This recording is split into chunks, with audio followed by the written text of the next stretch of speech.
So C in this lecture हम देखेंगे NEET 2023 का E2 is the booklet code और इसका सोल्यूशन, और इसमें हम देखेंगे केवल फिजिक्स का सोल्यूशन।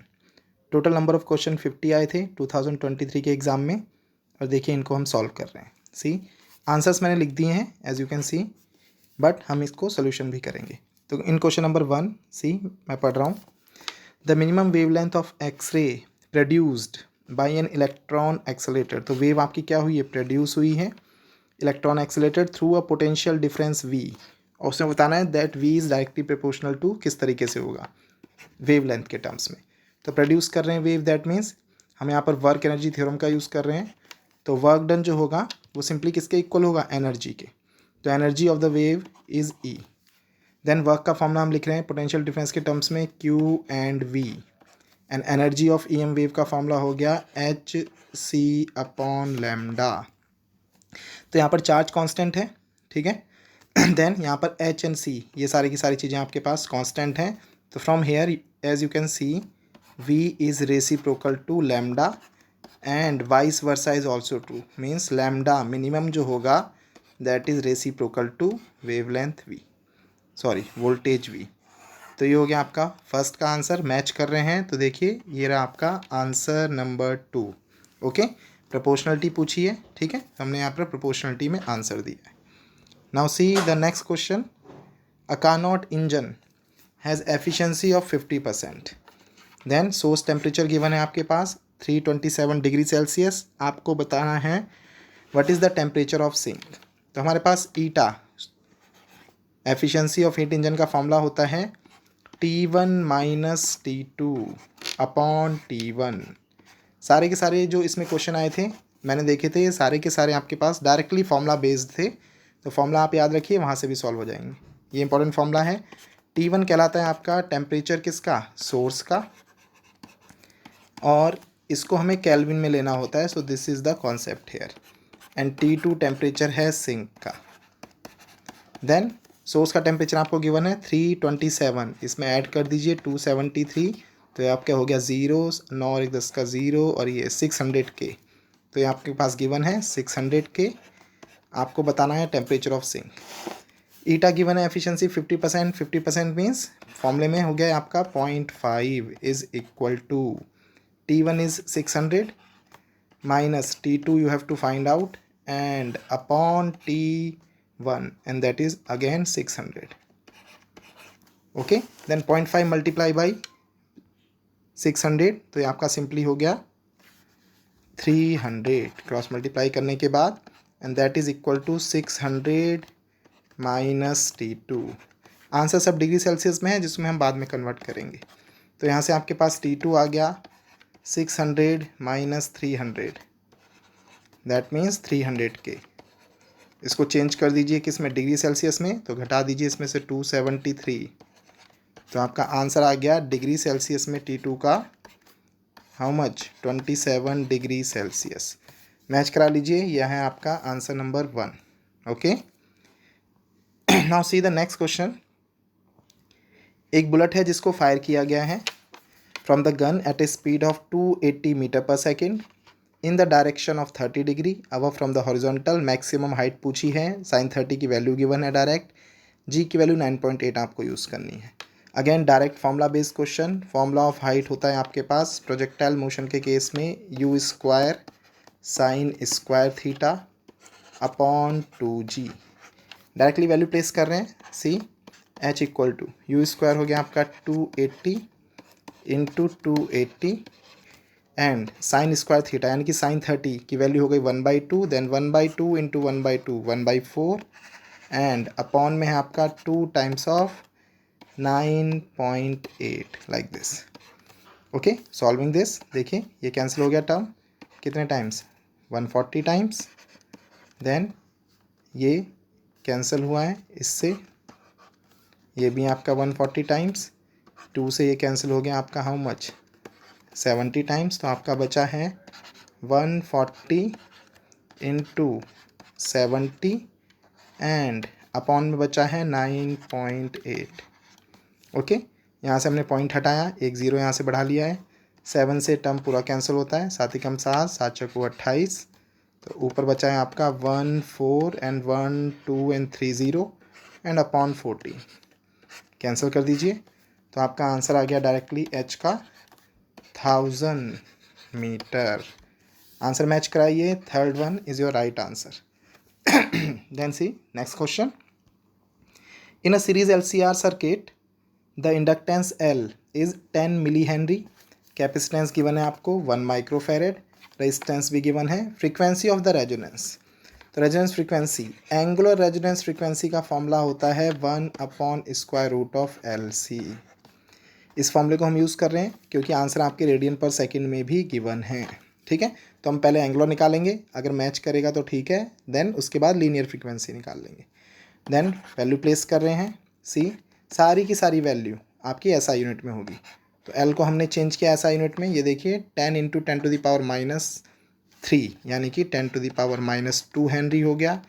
एंड कैपेसिटर माइक्रो में है, इसको चेंज कर दीजिए फेरेड में। तो ये आ गया 10⁻⁻8, स्क्वायर रूट के बाहर -4 और ऊपर जाके 10⁴ रेडियन पर सेकेंड। देखिए रेडियन पर सेकेंड में आंसर मैच नहीं कर रहा है, तो हम फॉर्मूला यूज़ कर रहे हैं लीनियर का। ओमेगा का फॉर्मूला होता है 2πf, ठीक है। तो यहाँ से f का फॉर्मूला आ गया ω/2π। वैल्यू प्लेस कर दीजिए, ओमेगा की वैल्यू है आपके पास 10⁴, देन 2π हो गया 2 × 3.14। हमने इसको राउंड ऑफ करके 3.1 ही लिखा है, no problem at all. Then see और ज़्यादा राउंड ऑफ करेंगे तो ये बनेगा 10⁴ अपॉन सिंपली 6। राउंड ऑफ आप कर सकते हो बिकॉज आंसर्स जो हैं उनके ऑर्डर जो हैं काफ़ी दूर हैं, 10 के ऑर्डर का डिफरेंस है, तो कोई प्रॉब्लम नहीं आएगी आंसर को कंपेयर करने में। देन सी एफ सॉल्व कर रहे हैं, ठीक है। तो आप एस को लिख सकते हो, सी 10⁻³ अलग से ले लिया और 10 अलग से लिया मैंने, और ये हो गया 6, कैंसिल आउट 5/3। देन 5/3 हो गया आपका 3 × 3, देन पॉइंट लगाया है हमने, ये हो गया आपका 20, 3 × 18 यानी कि 1.6 10⁻³ हर्ट्स। आंसर आपका किलो में है, तो यानी कि 1.6 किलो हर्ट्स। मैच कर लीजिए, ये देखिए 1.59 को जब आप राउंड ऑफ करोगे तो आपका 1.6 बनेगा, तो आंसर है आपका fourth one. Then see the next question. See 2 statements are given to you, आपको बताना है कि कौन सा आंसर जो है वो मोस्ट अप्रोप्रिएट होगा। तो पहला है photovoltaic device can convert optical energy into electricity. तो देखिए नाम से ही पता चल रहा है डिवाइस कैसा है, फोटो डिवाइस है आपका, फोटोवोल्टिक डिवाइस। तो photo means photon, photon means आपकी लाइट एनर्जी, ठीक है। और फोटो और फिर उसके आगे क्या लिखा है, वोल्टिक है आपका, फोटोवोल्टिक। तो फोटोवोल्टिक मीन्स लाइट एनर्जी किस में कन्वर्ट हो रही है, वोल्टेज में। Voltage is the unit of electricity. तो yes this is the right answer. Right statement है कि फोटोवोल्टिक डिवाइस जो होते हैं वो लाइट एनर्जी को इलेक्ट्रिक एनर्जी में कन्वर्ट करते हैं। तो statement 1 is right, okay. Then see Zener diode is design to operate under the reverse bias in breakdown region. तो ये स्टेटमेंट भी सही है, जीना डायोड हमेशा याद रखना रिवर्स बायस में ऑपरेट होते हैं एंड ब्रेकडाउन वोल्टेज में काम करते हैं। तो आपका राइट आंसर हो गया first one, both statements are correct, okay. Then see the next one. Light is travel in x distance in time t1 in air. तो आपका पहला जो मीडियम है आपका n1 वो आपका एयर है जिसका रिफ्रैक्टिव इंडेक्स कितना होता है 1। देन n2 का रिफ्रैक्टिव इंडेक्स हमने n लिया है और वो आपका डेंसर मीडियम है। देन क्रिटिकल एंगल पूछा गया है, तो we know that critical angle sine IC का फॉर्मूला होता है simply 1/n, where n is the refractive index of dense medium, ठीक है, और 1 is the refractive index of rare medium. अगर वो एयर है तो मोर प्रिसाइजली अगर आप फॉर्मूला लिखोगे तो ये हमेशा बनेगा n1/n2 लाइक दिस। तो हम इस वाले से सॉल्व कर रहे हैं, देखिए। Then since we know that refractive index का फॉर्मूला होता है in the case of air and second medium, अगर आपका कोई भी डेंस मीडियम है CYB, तो फॉर्मूले में वैल्यू प्लेस कर रहे हैं। तो साइन IC आ गया आपका 1/c और ये V आ गया आपका ऊपर, ठीक है। देन गिवन है कि आपका जो डेंसर मीडियम है उसमें हो गई आपकी स्पीड ऑफ लाइट v, और डेंसर मीडियम में ट्रैवल करता है 10x distance in time t2। तो फॉर्मूला लगा रहे हैं velocity equal to distance upon time, distance है 10x एंड टाइम है t2, एंड ये आपका एयर के लिए स्पीड ऑफ लाइट से ट्रैवल होता है। देन इसमें डिस्टेंस है आपका x एंड टाइम है t1।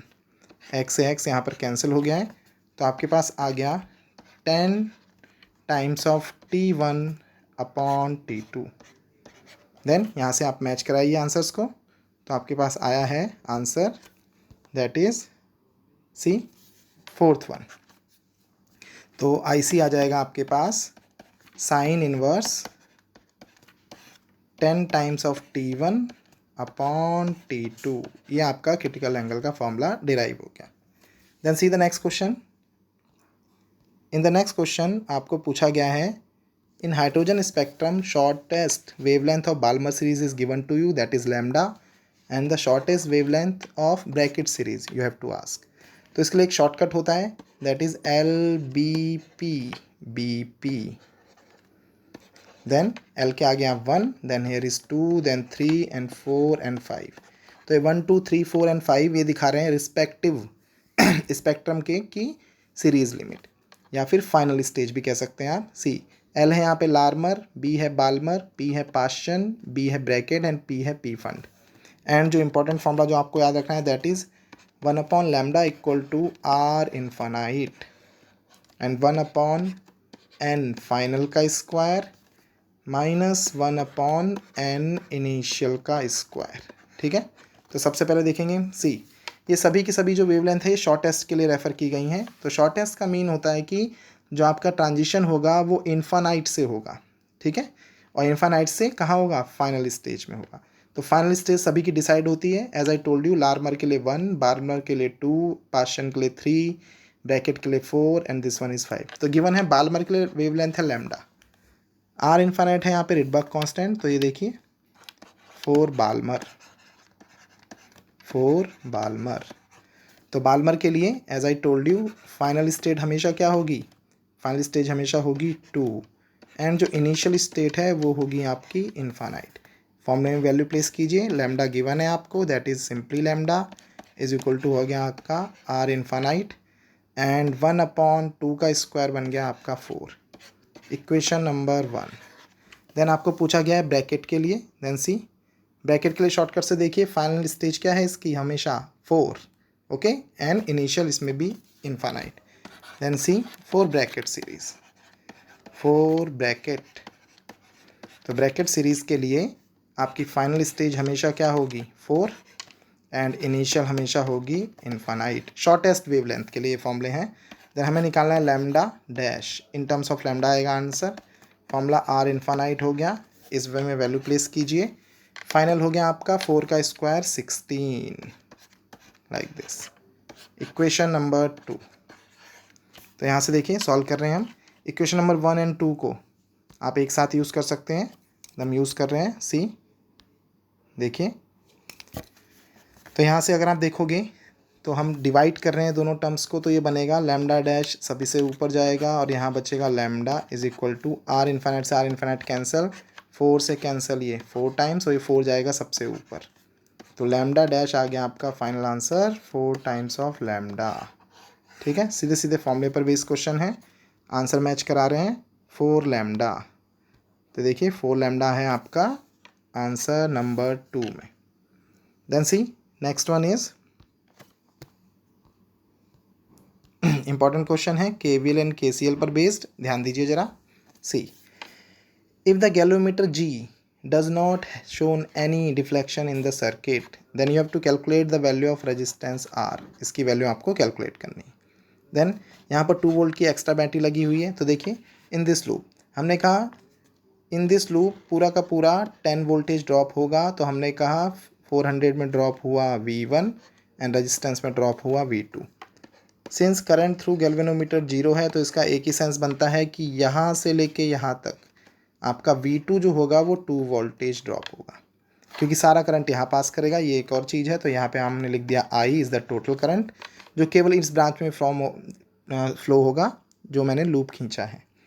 देन इसको हम सॉल्व कर रहे हैं आगे, तो हमें देखिए पता है सी वोल्टेज V1 जो होगा, क्योंकि 2 वोल्टेज यहाँ ड्रॉप हुआ है, तो V1 की जो वैल्यू होगी वो सिंपली 8 वोल्टेज होगी। तो अगर हमें V1 में वोल्टेज पता है तो हम क्या निकाल सकते हैं, 400 के अक्रॉस करंट। तो हम करंट निकाल रहे हैं कितने में, 400 ओम में। तो करंट का फॉर्मूला हो गया V1 अपॉन R। R आ गया आपका 400, वैल्यू प्लेस कीजिए 8 अपॉन 400, कैंसिल हो जाएंगे टर्म्स, 8 पंजे 40, यानी कि 1/50 एम्पियर आपका आंसर आ गया। देन ये आपका टोटल करंट भी है, इक्वेशन नंबर 1 मार्क किया है। देन हमें निकालने हैं आर की वैल्यू। तो ये सारा का सारा करंट आपका आर में भी फ्लो होगा, ये सारा का सारा करंट आपका आर रजिस्टर में भी फ्लो होगा। तो आर में अब आपको करंट पता है, अब वोल्टेज भी पता है। देन आर की वैल्यू के लिए हम फिर से कौन सा फॉर्मूला लगा रहे हैं, simply Ohm's law, V equal to I R. तो आर का फॉर्मूला हो गया V ड्रॉप हो रहा है आर में V2 and I R, value place कर रहे हैं। तो 2 वोल्टेज ड्रॉप हुआ है, ठीक है, एंड आई जो है दैट इज़ 1/50। तो 50 मल्टीप्लाई बाई 2 ऊपर जाके, तो ये आंसर आ गया 100 ohm is the right answer. तो ये आपका हो गया answer number 3। Then see the next question. तो यहाँ पर आप देख सकते हैं सारे के सारे क्वेश्चन डायरेक्टली फॉर्मूला बेस्ड हैं और कुछ एप्लीकेशंस भी हैं कॉन्सेप्ट की। देन एक और important question, see you have to calculate the amount of energy required to form a soap bubble जिसकी रेडियस आपको 2 सेंटीमीटर तक बनानी है, ठीक है, यानी कि 0 से 2 सेंटीमीटर तक बनाना है। और सोप टेंशन आपको गिवन है, सरफेस टेंशन। तो हम वर्क एनर्जी थ्योरम यहाँ पर यूज़ कर रहे हैं, एनर्जी जो होगी वो वर्क डन के इक्वल होगी। एंड यहाँ पर वर्क डन का बहुत ही इंपॉर्टेंट फॉर्मूला है जो आपको याद रखना है, that is surface tension into change in area. Okay, calculation वाले जितने भी क्वेश्चन होंगे आप कोशिश कीजिएगा कि उनको राउंड ऑफ करके इजी तरीके से आप सॉल्व कर सको, बिकॉज आंसर के बीच अगर बहुत ज़्यादा डिफरेंस है तो। Then in the case of soap bubble में होते हैं 2 ओपन सरफेस, जिसकी वजह से जो आपका सरफेस एरिया होता है ये भी 2 टाइम्स हो जाता है। ओके, तो हम निकाल लेते हैं। सबसे पहले सरफेस एरिया में इंक्रीमेंट देखते हैं। Then when you form the soap bubble the final surface area become 4πr² and initial is 0, जहाँ पर आर है आपका 2 सेंटीमीटर, वैल्यू प्लेस कीजिए। देन 4 इंटू 3.14 इंटू आर का स्क्वायर हो गया 2 इंटू 10⁻⁻² का whole square. As I told you हम बहुत ज़्यादा राउंड ऑफ करके कैलकुलेशन करेंगे, तो 3.14 को मैंने 3 राउंड ऑफ किया है।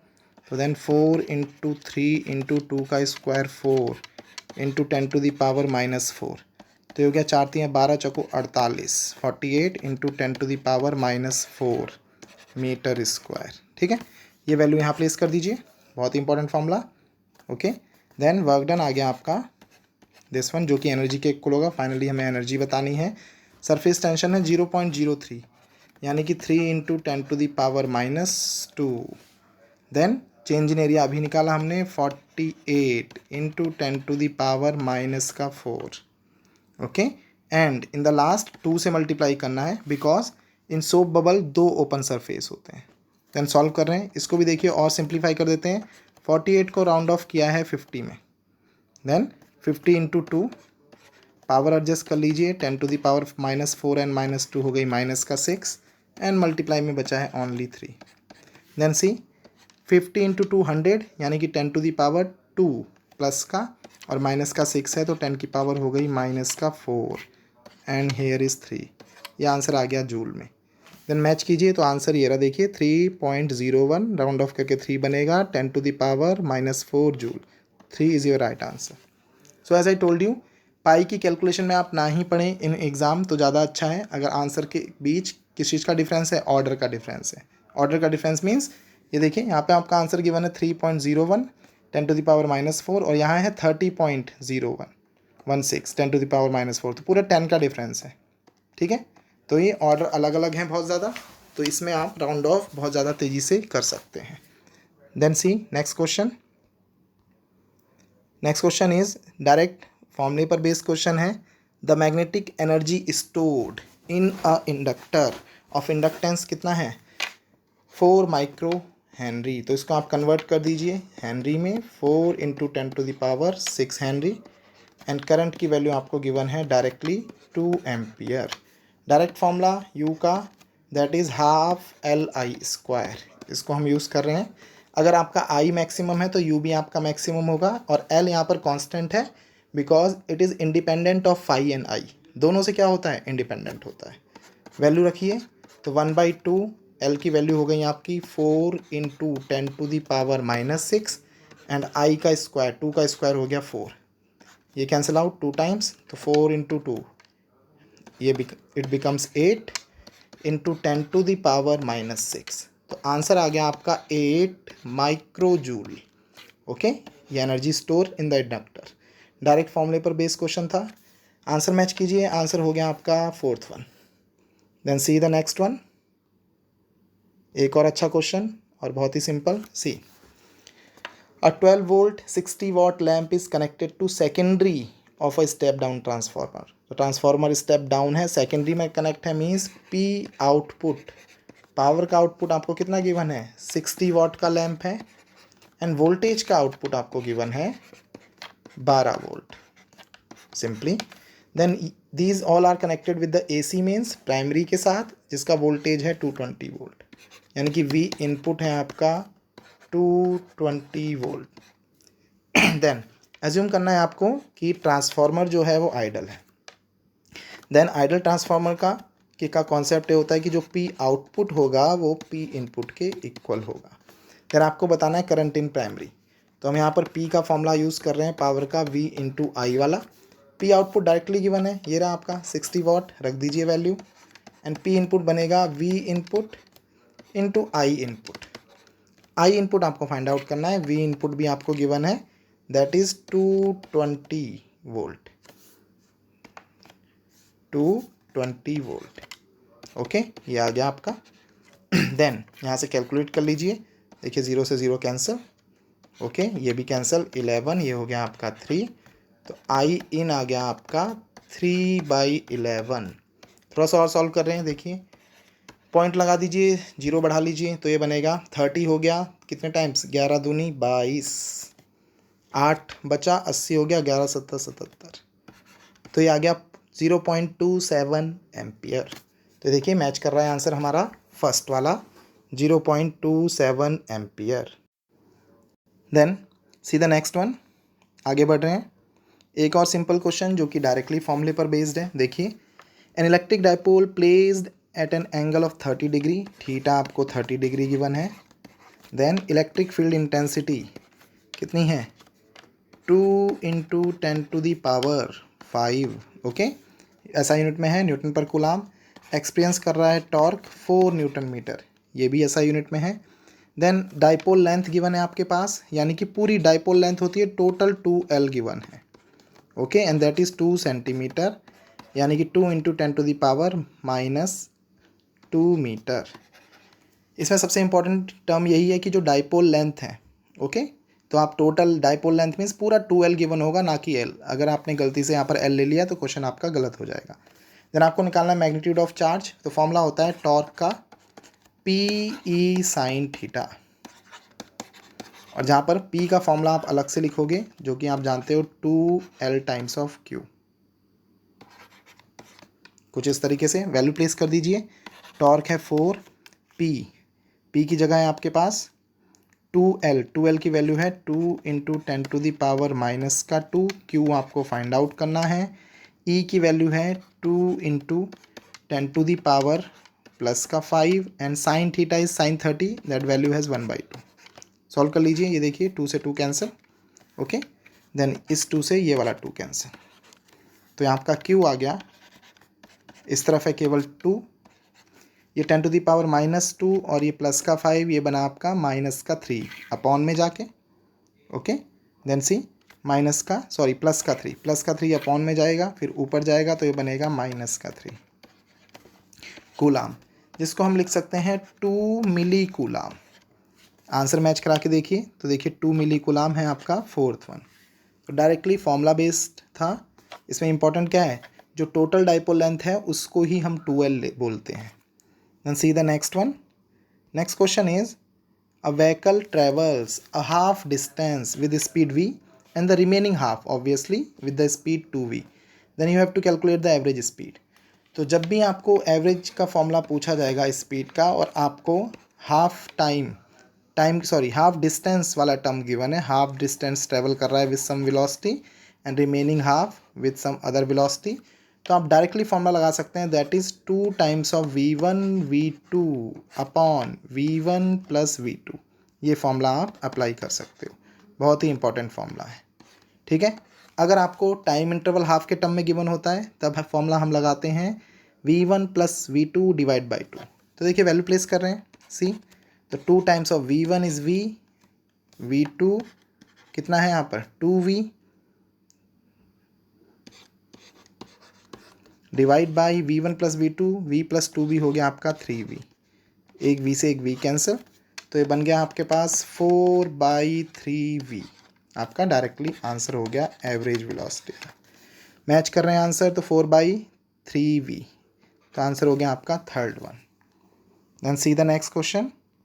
देन सी, एक वायर है, ठीक है, फिक्स्ड है और इस पर सस्पेंड किया गया है एक वेट। ठीक है, देन वायर का कुछ क्रॉस सेक्शन एरिया है, उस पर आपको क्या पूछा गया है, क्रॉस सेक्शन एरिया पर लॉन्गिट्यूडनल स्ट्रेस पूछा गया है। Then see, directly formula based question. Stress का फॉर्मूला होता है फोर्स अपॉन एरिया। फोर्स जो जनरेट करेगा ये वेट जनरेट करेगा and area simply remains A. तो आंसर मैच जब आप करोगे तो आपको आंसर मिलेगा ऑप्शन नंबर 2। ठीक है, then see the next one. सारे क्वेश्चन जनरली इसमें मैंने देखे थे डायरेक्टली फॉर्मूला बेस आए हैं। Next one, Gauss theorem given है आपको, close surface integration of electric field is 0 over the surface. तो इसका मीनिंग बताना है। तो अगर देखिए क्लोज इंटीग्रेशन अगर 0 होता है तो इसका एक ही मीनिंग है कि जितनी भी नंबर ऑफ लाइंस, ये आपका कोई सरफेस एरिया है और इसमें लाइंस आ रही हैं सपोज टू बी 3, ठीक है, और अगर क्लोज सरफेस इंटीग्रेशन 0 है, ठीक है, तो हम जानते हैं कि E डॉट डी एस किसके इक्वल होता है, नेट फ्लक्स के, और ये नेट फ्लक्स इक्वल होता है Q enclose upon epsilon not के। तो ये सारा का सारा टर्म 0 है, इसका मतलब नेट फ्लक्स 0 है। तो नेट फ्लक्स 0 का मीन्स जितनी लाइंस आ रही हैं उतनी ही लाइंस इससे बाहर निकल रही हैं। तो मीन्स आंसर हो गया आपका first one, the number of flux lines entering the surface must be equal to the leaving the surface. तो आंसर हो गया आपका फर्स्ट वन। अगर इसके सरफेस में कोई चार्ज रखा होता तो वो आंसर आपका डिफरेंट आता। ये statement non uniform and uniform both fields के लिए ट्रू है। Then see the next one, एक और simple question. See, work function आपको गिवन है सीजियम का, पोटेशियम का एंड सोडियम का 2.14, 2.30, 2.75 electron volt respectively, and energy of the radiation given है 2.20 इलेक्ट्रॉन वोल्ट। तो पूछा गया कि किस सरफेस से इलेक्ट्रॉन इमिट होगा। तो it is very simple concept, जिस सरफेस के लिए energy of photon work function से ग्रेटर देन होगा उसके लिए जो इलेक्ट्रॉन होगा वो इमिट होगा। तो देखिए 2.20 केवल किससे बड़ा है, यहाँ पर चेक करने पे पता चल रहा है 2.14 से बड़ा है, जो कि सीजियम मेटल का वर्क फंक्शन है, यानी कि सीजियम से इलेक्ट्रॉन क्या होगा, इमिट होगा ओनली। तो आपका आंसर हो गया first one, only caesium atom. बहुत ही simple concept. Then see next question, ये देखिए, see, the temperature of a gas is given to you -50 degree Celsius and to what temperature the gas should be heated so that the RMS speed increased by 3%। तो यहाँ पे सबसे important line है ये वाली, increased by. अगर increase 2 बोला होता उसने तो दैट मीन्स 3 गुना वो हो गई है, पर इंक्रीज्ड बाई बोला है तो 3 गुना बढ़ी है, मीन्स जो उसकी फाइनल RMS हो गई है VRMS जो है उसकी सेकेंड वन, 3 गुना बढ़ने के बाद कितनी हो जाएगी, वो 4 गुना हो जाएगी इनिशियल की, यानी कि 4 टाइम्स ऑफ V1 हो जाएगी। ठीक है, देन हमारे पास फॉर्मूला होता है टेम्परेचर के टर्म में कि VRMS जो होता है it is directly proportional to square root of temperature. और टेम्परेचर किस में होना चाहिए, टेम्परेचर केल्विन में होना चाहिए। फॉर्मूला प्लेस कर रहे हैं तो ये बना आपका, देखिए V1 okay upon V2 is equal to square root of T1 upon T2। Value place कर दीजिए। V1 की वैल्यू कितनी है, सिंपली V1 है, V2 की वैल्यू है 4 times of V1, then V1 से V1 कैंसल, दोनों तरफ स्क्वायर ले लीजिए तो ये बनेगा आपके पास T1/T2 is equal to 1/16। T1 आपको गिवन है, ये रहा, इसको आपको केल्विन में चेंज करना है, ठीक है। देन यानी कि 273 में से सब्ट्रैक्ट कर दीजिए 50, तो ये बन गया आपका 223, रख दीजिए वैल्यू, तो ये हो गया आपके पास see T1 is 223 divide by T2 equal to 1/16। तो T2 का आंसर आ गया है केल्विन में, दैट इज 16 इंटू 223, मल्टीप्लाई कर रहे हैं, 16×3 = 48, कैरी 4, 16×2 = 32, 33, 34, 35, 36, कैरी 3, देन 16×2 = 32, 33, 34, 35, यह आंसर आया है बच्चों केल्विन में। अब देखिए मैच कर रहा है, कोई नहीं कर रहा है, that means answer degree Celsius में चेक कर रहे हैं अब, तो इसमें से हम सब्ट्रैक्ट कर रहे हैं 273, देखिए 8 में से 5 गया, 3 गया 5, देन यहाँ पर दिस वन इज 16 हो जाएगा, 16 में से 7 जाएगा आपके पास, तो ये आपका आंसर हो गया 6, 7, 9, 9, यहाँ पर बचा आपके पास 4 में से 2 गया 2, देन 3, और ये आंसर है डिग्री सेल्सियस में, ठीक है। तो 3295 को चेक कर रहे हैं, तो ये देखिए आपका answer number 2, 3295 degree Celsius. Then see this another one, ये भी इंपॉर्टेंट क्वेश्चन है, रिलेटेड टू साउंड चैप्टर का है, क्लास 11th का। The ratio frequency of fundamental harmonics produce by an open pipe to the end of close pipe having the same length. तो अगर दो pipe हैं, एक ओपन है और एक आपके का क्लोज है, ठीक है, उनकी लेंथ सेम है, तो आपको बताना है कि उनकी जो फंडामेंटल हार्मोनिक्स फ्रिक्वेंसीज होंगी उनका रेशियो क्या होगा।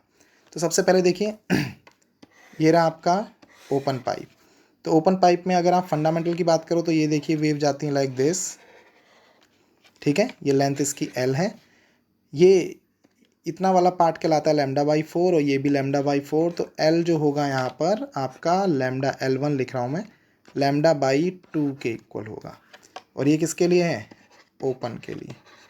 देन अगर सेम चीज़ देखें हम क्लोज पाइप में, तो इन the case of close pipe कुछ इस तरीके से जनरेट होती हैं आपकी sound wave like this, stationary wave है ये। देन ये ट्रेवल करती है ओनली डिस्टेंस कितनी, λ/4 ये लैम्डा के टर्म्स में है। देन सी इन दोनों को अब हमें फ्रीक्वेंसी के टर्म्स में रखना है, तो हम जानते हैं सी कि वेलोसिटी इक्वल टू होता है v equal to nu lambda, ये फॉर्मूला आपको याद रखना है साउंड वेव के टर्म्स में, velocity is equal to frequency times of lambda. Frequency इसका रेशियो चाहिए तो v, तो v1/v2 अगर मैं लिखूँ यहाँ से, तो ये देखिए v दोनों के लिए कांस्टेंट है, इन दिस केस दोनों में हम सेम साउंड वेव जनरेट करा रहे हैं, ऐसा भी कह सकते हैं।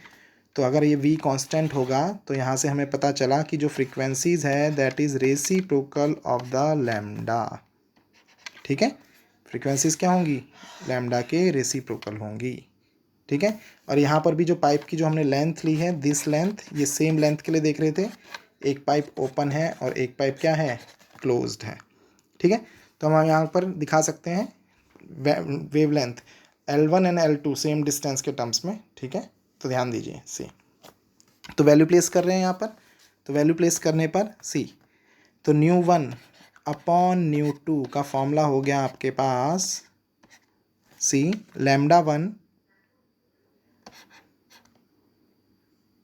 λ2 सॉरी रेसिप्रोकल है अपॉन λ1, ओके। देन इसमें फिर आगे सॉल्व कर रहे हैं, देखिए तो यहाँ से देखिए इसको हम λ1 मार्क कर देते हैं, इसको λ2 और L1 L2 सेम है, तो यहाँ से देखिए λ1 आ जाएगा, यहाँ से सॉल्व कर लीजिए, ये आ जाएगा 2 times of L1 L2 same है तो 2L आ जाएगा, एंड λ2 यहाँ से अगर आप देखोगे तो ये आ जाएगा 4L, वैल्यू यहाँ प्लेस करा दीजिए, तो ये आ गया आपका 4L/2L, कैंसिल आउट होने के बाद आपका ओनली बचेगा 2, ठीक है। सेम लेंथ के पाइप के लिए पूछा गया है, ये देखिए लिखा गया है for the same length, okay. Then see, तो आपका आंसर आ गया 2:1, 1/2, ठीक है, ν1/ν2 का रेशियो, तो आ गया 2:1, so this is your right answer. Now see the next one. Carbon register given है आपको, कार्बन रजिस्टर गिवन है आपको, वैल्यू गिवन है एंड टॉलरेंस भी गिवन है। आपको बताना है कि कौन सा कलर कोड बिल्कुल इसमें क्या होगा, एसेंशियल होगा, मस्ट बी। देन हमारे पास शॉर्टकट होता है इसका, देखिए, B Roy of Great Britain has very good wife. Okay, और कलर कोडिंग होती है इसकी, ये दिस वन इज़ 0 1 2 3 4 5 6 7 8 9। शॉर्टकट फिर से दोहराता हूँ मैं, see, B Roy of Great Britain has very good wife. Then see, अब हम इसका ऑर्डर पिक करेंगे। सी, तो इसमें जो सबसे पहले जो बैंड 1 होता है रजिस्टर के लिए, तो ये केवल क्या दिखाता है, डिजिट को दिखाता है। देन बैंड 2 जो होता है ये भी डिजिट दिखाता है। देन जो इसमें बैंड 3 होता है ये दिखाता है आपका मल्टीप्लायर, यानी कि 10 टू दी पावर में डिजिट दिखाता है। देन सी, तो बैंड 1 पे देखिए, पहली डिजिट है आपकी 2, तो 2 के करस्पॉन्डिंग कलर होगा आपका रेड। देन दूसरी डिजिट भी 2 है, तो एक और रेड, यानी कि ये आ गया आपका रेड, पहला बैंड। देन दूसरा भी रेड। देन सबसे इंपॉर्टेंट है ऑर्डर देखिए 10 टू दी पावर 3 का ऑर्डर है, यानी कि 3 के लिए देखिए कौन सा है यहाँ पर, ऑरेंज। तो देखिए, तो डिजिट तो चेंज हो सकती है 22, लेकिन ऑर्डर अगर ज़रा सा भी गड़बड़ हुआ तो वैल्यूज़ में बहुत ज़्यादा अंतर आता है। तो सबसे मस्ट कलर जो इसमें होना ही चाहिए, दैट वन इज़ ऑर्डर का कलर। ठीक है, यानी कि 10 की पावर में कितनी पावर लगनी है, 3, तो 3 यानी कि ये रहा ऑरेंज का 10 की पावर 3, ताकि ये 22,000 हो सके, like this. Then that means जो आपका ऑरेंज कलर है it must be present in the band. Okay, resistance के बैंड में इसके प्रेजेंट होना ही पड़ेगा, that's why your answer is 3। Now see the next one. Next question is, in Young's double slit experiment 2 statements are given to you. पहला है आपका, if the screen is moved away from the plane of the slits, angular separation of the fringe remains constant। तो इसको हम check कर लेते हैं। तो हमारे पास फॉर्मूला होता है फ्रिंज विथ का। फ्रिंज विथ का फॉर्मूला है beta is equal to D lambda upon small D. पर यहाँ पर एंगुलर फ्रिंज विथ की बात हुई है, एंगुलर सेपरेशन, यानी कि थीटा का फॉर्मूला लगाएंगे तो होता है बीटा अपॉन कैपिटल डी, यानी कि ओनली बचा लैम्डा अपॉन स्मॉल डी। अब यहाँ पे देखिए टर्म्स क्या क्या हैं। डी है आपका किस किस के बीच का डिस्टेंस, डी है आपका स्लिट एंड स्क्रीन के बीच का डिस्टेंस, एंड स्मॉल डी है आपका separation between slits, because young double slit experiment में 2 स्लिट यूज़ होती हैं, तो ये सेपरेशन होता है बिटवीन द स्लिट्स। देन उन्होंने बोला है कि if the screen is moved away, तो स्क्रीन को अगर आप मूव करोगे यानी कि आप कैपिटल डी को चेंज कर रहे हो, इसको चेंज कर रहे हो, तो उन्होंने कहा कि एंगुलर सेपरेशन जो है वो कांस्टेंट रहती हैं। ठीक है, तो yes it is very much true, क्योंकि एंगुलर सेपरेशन क्या है आपकी वेवलेंथ पे डिपेंड कर रही है, एंड सेपरेशन बिटवीन स्लिट पे डिपेंड करेगी, कैपिटल डी पे डिपेंड नहीं करेगी, इस पर डिपेंड नहीं करती। तो yes it is the true statement. Now second statement check कर रहे हैं। If the monochromatic source is replaced by another monochromatic source of larger wavelength, okay, then angular separation of fringes decreases। तो ये देखिए, अगर आप वेवलेंथ बढ़ाते हो तो एंगुलर सेपरेशन बढ़ता है, ना कि कम होता है, यानी कि सेकंड स्टेटमेंट क्या है आपका, this is the wrong statement. तो आपका आंसर हो गया third one, statement 1 is true but second is false. तो डायरेक्टली फॉर्मूले पर बेस्ड क्वेश्चन था, आपको कंपेयर करना था कॉन्सेप्ट को और आंसर निकालना था। Then see the next one, अंदर one question, a metal wire has mass given to you and radius given to you and length given to you and maximum percentage error in the measurement of density. Then we know that density का formula होता है आपका mass upon volume.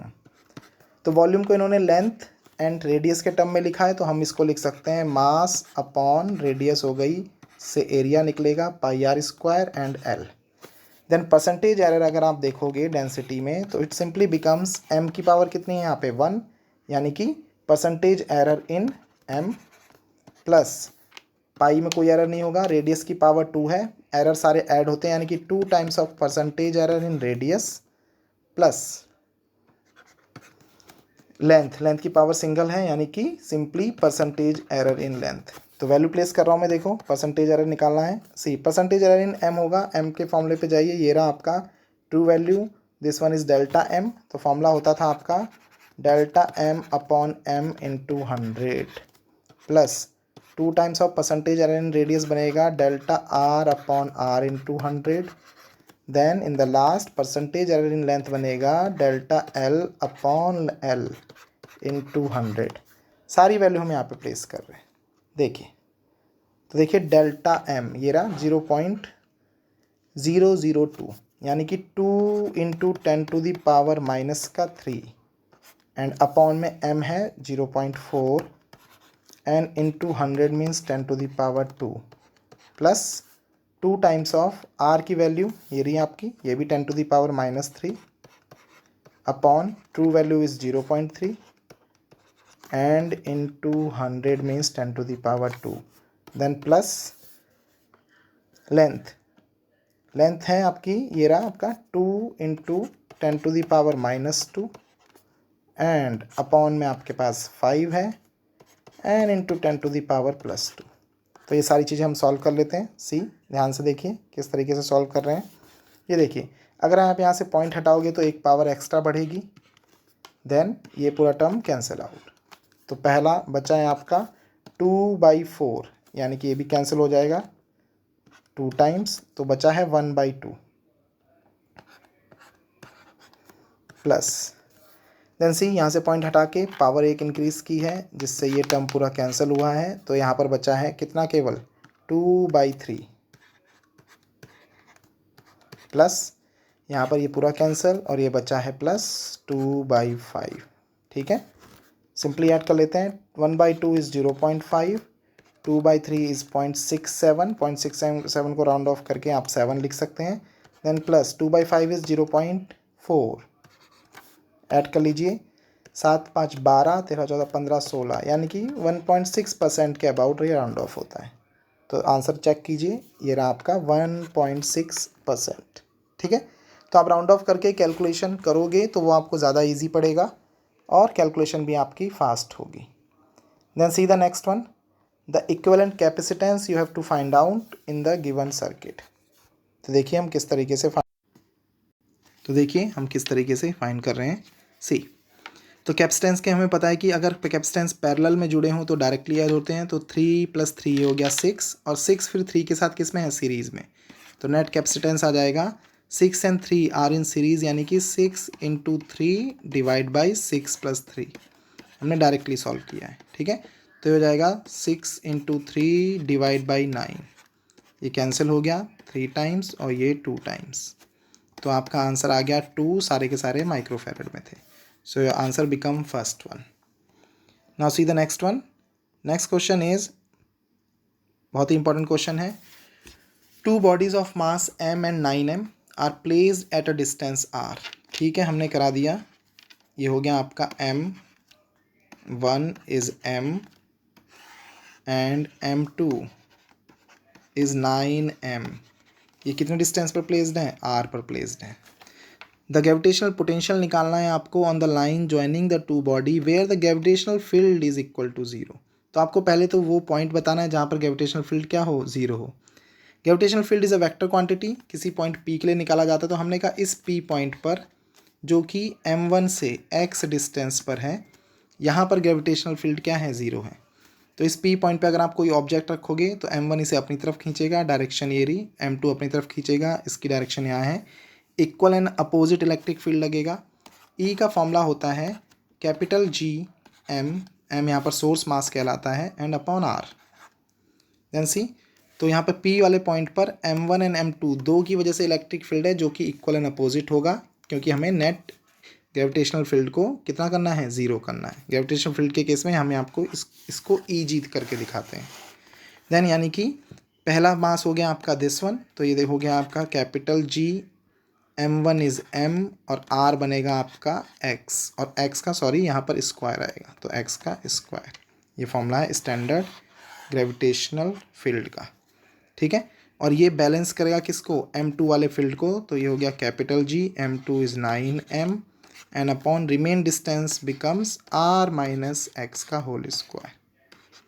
Then m से m cancel, g से g cancel, square root ले रहे हैं both side, तो ये आपके पास बचा simply 1/x is equal to 3/r minus x.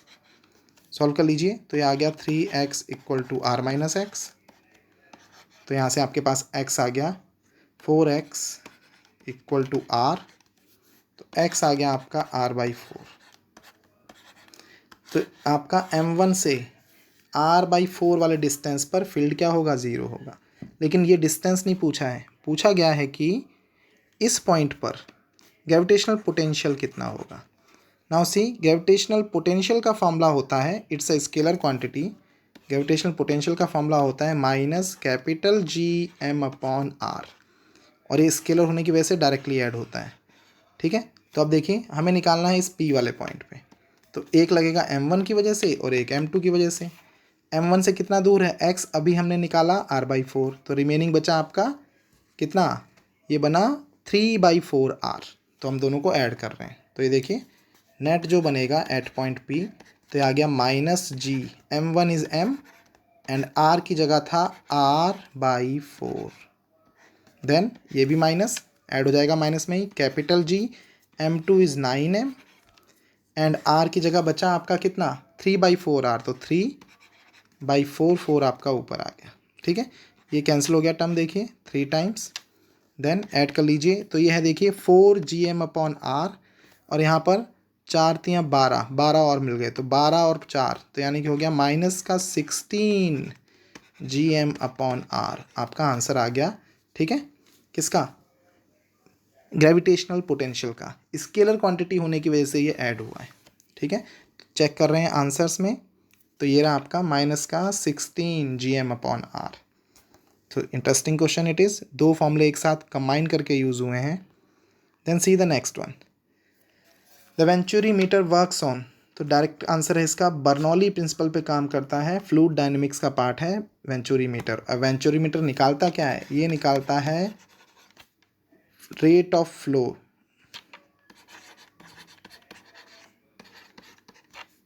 Of liquid, इसको निकालता है, यानी कि वेलोसिटी ऑफ लिक्विड भी आप कह सकते हैं एट एनी पॉइंट P, ठीक है। This one is given by venturi meter which works on the principle of Bernoulli. Then see the next question, another interesting one question. Then the half time of radioactive substance is given to you and that is 20 minute, यानी कि t half given है आपको, कितना minute है 20 minutes. Then आपको बताना है कि एक्टिविटी कितनी ड्रॉप हो जाएगी, ड्रॉप 2 लिखा है ना कि बाई होता तो क्वेश्चन चेंज हो जाता है। ड्रॉप 2 मीन्स ये बची हुई है, ड्रॉप 2 है 1/16 ऑफ इट्स ओरिजिनल, ठीक है। तो हमने कहा इनिशियल एक्टिविटी अगर हम लें, इनिशियल एक्टिविटी को हम दिखाते हैं जनरली R से, R0 से दिखा देंगे, और फाइनल जो आपकी बची है वो बची है R0/16, क्योंकि रिड्यूस 2 है, अगर रिड्यूस बाई होती तो क्वेश्चन चेंज हो जाता। देन हमारे पास फॉर्मूला होता है, नंबर ऑफ एटम्स के टर्म में भी लिख सकते हैं हम, ये होता है आपके पास n/n0 is equal to 1/2 की power small n, this is also equal to R/R0,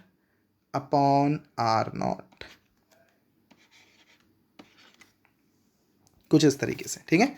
n यहाँ पर क्या होते हैं, n होते हैं यहाँ पे नंबर ऑफ हाफ टाइम्स, ठीक है। यही हमें निकालने हैं, तब हम यहाँ से total time, how much time पूछा है, टोटल टाइम हम निकाल सकते हैं। तो सबसे पहले देखेंगे नंबर ऑफ हाफ टाइम कितने लगे हैं, तो वैल्यू प्लेस कर रहे हैं। देन 1/2 की पावर n, ये हो गया r, कितनी बची है फाइनल आपकी, ये है इंस्टेंट एक्टिविटी r, ये है आपकी R0/16 और नीचे चल रहा है R0। देन ये कैंसिल आउट टर्म, 1/16 को आप लिख सकते हो 1/2 की पावर 4, कंपेयर करने पर बेस सेम है because number of half time आ गए आपके पास 4। देन सी जो टोटल टाइम का फॉर्मूला होता है हमेशा याद रखना, वो होता है number of half time into T half. ठीक है, तो आपको टोटल टाइम निकालना है। हाफ टाइम कितने यूज़ हुए हैं 4 एंड टी हाफ है आपका 20 मिनट्स। आंसर मिनट्स में ही आ जाएगा ये, तो ये आ गया आपका 80 मिनट्स। मैच करके देखिए कौन सा आंसर है सीधे। तो ये रहा आपका answer number 4 is the right answer. ठीक है, then see the next one, question number 26। See, a football player is moving southward, then suddenly turns eastward with the same speed. Speed same है but direction change की वजह से velocity change हो जाएगी। To avoid an opponent, the force that act on the player, किस force के साथ मुड़ा। ठीक है, ये आपको फाइंड आउट करना है। तो it is very simple question. See, direction वाला क्वेश्चन है। तो सबसे पहले हमने मेंशन कर दिया north, south, east and west, और इसी को हमने प्लेन से भी दिखा दिया। सी, ये मेरी एक्स डायरेक्शन हो गई और ये हो गई वाई। ठीक है, तो सबसे पहले किस तरफ जा रहा था वो जा रहा था साउथ की तरफ। साउथ में सी रहा आपका साउथ, तो वो निगेटिव वाई पे है। तो मैंने इनिशियल वेलोसिटी को निगेटिव वाई में यानी कि माइनस वी कॉन्स्टेंट है इसका, और जे डायरेक्शन दिखा दी। ठीक है, तो v इज़ द स्पीड जो कि कांस्टेंट है, माइनस एसोसिएट कर रहा है j के साथ, ये इसकी इनिशियल है। देन इट सडनली टर्न हुआ ये ईस्ट की तरफ यानी कि v2। तो v2 हो गया आपका ईस्ट, हो गया किस तरफ प्लस x की तरफ यानी कि vi कैप, ये आपका v2 हो गया। देन फोर्स जो एक्ट करेगा, तो फोर्स होता है आपका the rate of change of momentum, m इसका मास है। ठीक है, और मोमेंटम क्या होता है जनरली, मोमेंटम या फिर हम एफ फोर्स को लिख सकते हैं सिंपली m इंटू ए, और a कैसे निकलेगा, a निकलेगा चेंज इन वेलोसिटी से।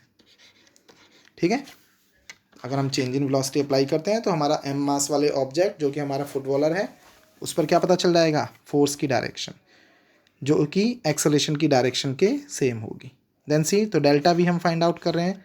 तो डेल्टा वी का फॉर्मूला हो गया final velocity is v i cap and minus initial एरी v1, तो माइनस माइनस का प्लस हो जाएगा वी जे कैप, यानी कि आई कैप प्लस जे कैप। नाउ सी, आई कैप हो जाएगा आपका यहाँ पर मिलेगा पॉइंट पॉजिटिव एक्स की तरफ, और प्लस का जे कैप है यानी कि फर्स्ट क्वाड्रेंट में आपको मिलेगा। तो ये वाली डायरेक्शन, तो ये वाली डायरेक्शन कौन सी डायरेक्शन है यहाँ पर, ये आपकी नॉर्थ ईस्ट डायरेक्शन। तो आपका आंसर हो गया नॉर्थ ईस्ट। तो प्लेयर जो है, जो फोर्स होगी उस पर लगने वाली, उसकी डायरेक्शन होगी नॉर्थ ईस्ट की तरफ। सिंपली हमने प्रोजेक्शन मेथड से इसको सॉल्व किया है। Then see the next one, question number 27। The error in the measurement in which is arises due to unpredictable fluctuations in temperature और वोल्टेज सप्लाई। तो जो एरर जो आपके हाथ में नहीं होते हैं, रैंडमली आ जाते हैं। ठीक है ना, नाम से ही पता चल रहा है रैंडम एरर्स हैं ये, क्योंकि अनप्रेडिक्टेबल फ्लक्चुएशन की वजह से हुए हैं, तो ऐसे एरर्स को कहते हैं हम रैंडम एरर। ये किसकी वजह से पॉसिबल होते हैं, टेम्परेचर में चेंज आता है या वोल्टेज फ्लक्चुएट करता है। ठीक है, तो these all are known as random error. तो आंसर हो गया fourth one.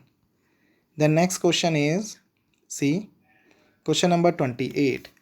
The angular acceleration of a body moving along the circumference. तो ये हमने एक सेंटर लिया है और ये हमने एक ऑब्जेक्ट लिया है और ये ऐसे सर्कमफ्रेंस पे मूव कर रहा है सर्कल में। ठीक है, देन सी, हमने इसको एंटी क्लॉक बनाया है फिलहाल। तो आपको बताना है कि एंगुलर एक्सेलरेशन अल्फ़ा की डायरेक्शन क्या होगी। तो it is very simple. See, alpha का फॉर्मूला होता है D omega upon D T. Omega यहाँ पर एंगुलर वेलोसिटी है एंड ओमेगा का फॉर्मूला होता है D theta upon D T. Theta यहाँ पर एंगुलर डिस्प्लेसमेंट है। तो इससे पता चलता है कि जो डायरेक्शन एंगल की होगी वही एंगुलर वेलोसिटी की और वही एंगुलर एक्सेलरेशन की। अब सपोज कीजिए ऑब्जेक्ट ए से बी पर गया, तो एंगल कवर करेगा लाइक दिस, इस तरफ। तो इस एरो पे मत जाइएगा। ठीक है, जब ये एंगल कवर करता है तो एंगल जो होता है हमेशा, एंगुलर डिस्प्लेसमेंट जो होता है एक्चुअली, वो हमेशा परपेंडिकुलर टू द प्लेन होता है।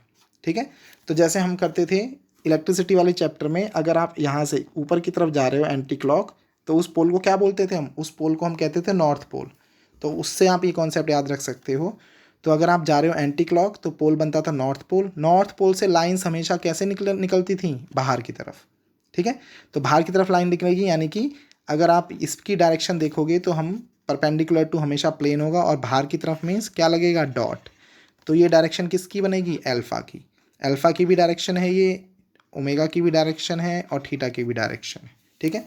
यानी कि डायरेक्शन है perpendicular to the plane and ये है आपकी आउटवर्ड। अगर सर्कल कैसा है, एंटी क्लॉक है। अगर क्लॉकवाइज होता तो इनवर्ट। नाउ आंसर मैच कर रहे हैं, देखिए along the radius away from the centre गलत, टुवर्ड्स द रेडियस भी गलत, टेंजेंट भी नहीं होगी, then axis along the axis of the rotation, yes ये होगी, क्योंकि उन्होंने सर्कल डिफाइन नहीं किया है कि क्लॉकवाइज है या एंटी क्लॉकवाइज, ठीक है। तो in that case along the axis, ठीक है। सर्कल डिफाइन होता तो हम बता सकते थे कि अलोंग द एक्सिस बाहर की तरफ है या अंदर की तरफ है, जैसा मैंने बताया। Then see next question. See in the next question, simple memory based question है ये। See in a full wave rectifier consist 2 PN junction diode, okay, and a central trap transformer, a capacitor and load resistance. तो इसमें से कौन सा ऐसा component है जो AC रिपल्स को रेक्टिफाई करने का काम करता है। तो देखिए AC रिपल्स को रेक्टिफाई करने का काम जो आपका करता है वो मेनली करता है, रिपल्स की बात हो रही है, ठीक है, वो करता है कैपेसिटर, ठीक है। तो कैपेसिटर जनरली हम क्या करते हैं, इनको हम फिल्टर सर्किट भी कहते हैं, फिल्टर सर्किट। तो फिल्टर सर्किट आपके कई टाइप के होते हैं, एज ए एग्जांपल जैसे C टाइप होता है जिसमें केवल कैपेसिटर लगा होता है, देन L टाइप होता है जिसमें केवल इंडक्टर लगा होता है, देन LC टाइप भी होता है जिसको कभी कभी हम पाई फिल्टर भी कहते हैं। ये सबसे बेस्ट होता है दोनों का कॉम्बिनेशन, ठीक है। तो ये C type is the right answer. बाकी सभी आपका रेक्टिफायर में सब कंट्रीब्यूट करते हैं जनरली, ठीक है, but in this case answer is capacitor. Then see the next one, radius of gyration, okay. Radius of gyration of solid sphere जिसका मास गिवन है, रेडियस गिवन है एंड रोटेट कर रहा है about the own axis means centre of mass के about, और इसका ratio पूछा है radius of gyration hollow sphere के साथ, सेम मास का और सेम एक्सिस के अबाउट। तो देखिए सी सबसे पहले हम देख रहे हैं किसका, सॉलिड स्पेयर का, जो radius of centre of mass के अबाउट होता है, मोमेंट ऑफ इनर्शिया वो होता है 2/5 mr², okay. Then moment of inertia ये आपका किसका है, सॉलिड स्पेयर का। जो हॉलो स्पेयर का होता है अबाउट इट्स सेंटर ऑफ मास वो होता है 2/3 mr², ठीक है। और ये दोनों ही के दोनों, इनको हम किसके इक्वल ले सकते हैं, इनको हम लिख सकते हैं दोनों को दोनों रेडियस ऑफ जायरेशन के टर्म्स में ICM डायरेक्टली इक्वल होता है mk²। तो इसको हम mk2 कर देते हैं और इसको हम कर देते हैं mk1²। तो k1 है यहाँ पर radius of gyration for solid sphere, k2 is the radius of gyration for hollow sphere. तो यही आपको निकालना है k1/k2। तो यहीं पर डिवाइड कर देते हैं, ये देखिए, ठीक है। तो देखिए m से m कैंसिल, यहाँ भी m से m कैंसिल, mr² से पूरा mr² कैंसिल, देन सी तो यहाँ से आपका k1/k2, k1/k2, तो ये आ गया आपका 2 से 2 कैंसिल, ठीक है। तो ये टर्म बना आपका 3/5, ठीक है। तो आपका आंसर हो गया फर्स्ट वन, ओके। आंसर कौन सा हो गया, first one. Then see the next one. Next question पे जाने से पहले देख लीजिए यहाँ पर क्वेश्चन नंबर 1 के आंसर में स्टार क्यों लगा है। देन सी इन एक्चुअल जब आप इसको कैलकुलेट करोगे तो देखिए, फिर से कर देता हूँ मैं, ये मैंने बहुत शॉर्टकट में सॉल्व किया है, ठीक है।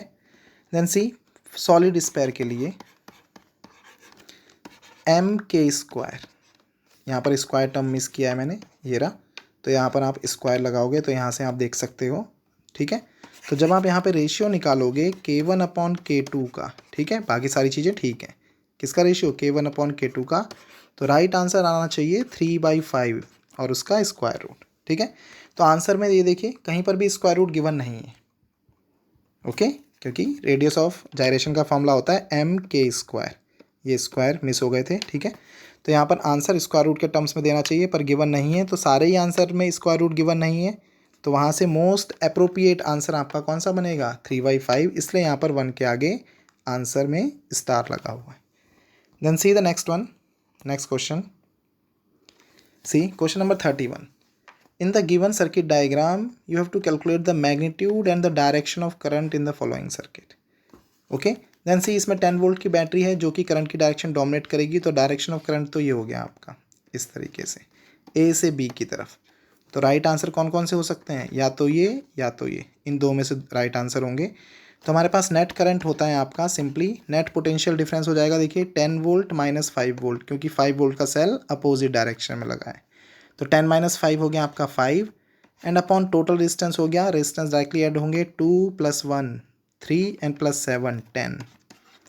तो करंट आ गया 0.5 एम्पियर. किधर से किधर? ए से बी की तरफ. तो आंसर हो गया आपका सेकेंड वन. बहुत ही सिंपल क्वेश्चन था. Then see next question. In a AC source connected with the capacitor, then आपको बताना है अगर हम डिक्रीज़ करें इसकी फ्रीक्वेंसी ऑपरेटिंग वोल्टेज की या सोर्स की, ठीक है, तो क्या रिजल्ट आएंगे. Then we know that the resistance offer by the capacitor is represented by 1/ωc. Capacitive reactance कहते हैं इसे. एंड फ्रीक्वेंसी के टर्म्स में हो जाएगा 2πfc.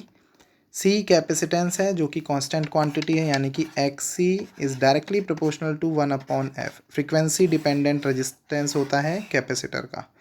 तो देखिए हम क्या कर रहे हैं, हम डिक्रीज़ कर रहे हैं फ्रीक्वेंसी को. तो अगर आप फ्रीक्वेंसी को डिक्रीज़ करोगे तो क्या होगा? रेजिस्टेंस सर्किट में इंक्रीज़ होगा. तो ये देखिए कैपेसिटिव रिएक्टेंस डिक्रीज़, तो ये आंसर नहीं होगा क्योंकि इंक्रीज़ हो रहा है कैपेसिटिव रिएक्टेंस. डिस्प्लेसमेंट करंट, तो करंट के टर्म में पूछा गया है. तो ये देखिए अगर voltage resistance offer by capacitor increase हो रहा है तो करंट क्या होगा? ऑब्वियसली डिक्रीज़ होगा, चाहे वो आपका कंडक्शन करंट हो चाहे डिस्प्लेसमेंट करंट हो.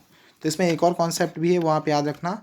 जो आपका डिस्प्लेसमेंट करंट होता है in the case of capacitor, वो हमेशा कंडक्शन करंट के इक्वल होता है. तो ये देखिए, तो यानी कि अगर रेजिस्टेंस बढ़ेगा कैपेसिटर का तो कंडक्शन करंट या फिर डिस्प्लेसमेंट करंट दोनों ही डिक्रीज़ होंगे. तो देखिए डिस्प्लेसमेंट करंट डिक्रीजेज, ये रहा हमारा सही आंसर. ये कांस्टेंट नहीं रहेगा, फ्रीक्वेंसी पर डिपेंड करता है, और ये आंसर भी आपका गलत है. तो सही आंसर हो गया आपका third one. Now see the next one. The net magnetic flux through any close surface is. Then see Maxwell's equation से रिलेटेड क्वेश्चन है. सी तो मैक्सवेल का लॉ होता है B.ds इज ऑलवेज जीरो, हमेशा ज़ीरो होता है. और इसका एक और इंटरप्रिटेशन भी है, और वो सबसे और भी ज़्यादा इंपॉर्टेंट है. ये क्या दिखाता है? ये इक्वेशन दिखाती है कि जो मोनोपोल होंगे मैग्नेटिक फील्ड के केस में, मोनोपोल डज नॉट एग्जिस्ट. और मोनोपोल का मतलब है कि कभी भी अगर आप किसी मैग्नेट को तोड़ते हो, ठीक है, कभी भी आप किसी मैग्नेट को क्या करते हो? तोड़ते हो, तो वो हमेशा दो पोल्स बनाती है. नॉर्थ साउथ को तोड़ोगे तो फिर से नॉर्थ साउथ बनेगा, ठीक है. और इसी वजह से क्या होगा, सारी लाइंस जो नॉर्थ से निकलेंगी वो साउथ पे जाके टर्मिनेट होती हैं. That's why net magnetic flux any close surface पर हमेशा क्या रहता है? Zero for magnetic field. Okay, then see the next one. Then in this question electric field oscillate कर रहा है, फ्रीक्वेंसी गिवन है आपको, ठीक है, एंड एम्पलीट्यूड गिवन है किसका? इलेक्ट्रिक फील्ड का. तो E गिवन है आपके पास. 48 volt per metre is also the unit of electric field. Then आपको बताना है एम्पलीट्यूड ऑफ मैग्नेटिक फील्ड, ठीक है. क्वेश्चन फ्री स्पेस के लिए किया गया है, ठीक है. तो फ्री स्पेस के केस में याद रखना magnitude of electric field upon magnetic field equal होता है C के. तो बहुत ही सिंपल क्वेश्चन बन गया है आपका. तो यहाँ से आपके निकालना है मैग्नीट्यूड ऑफ मैग्नेटिक फील्ड. तो ये आ गया आपके पास E/C. वैल्यू प्लेस कर दीजिए.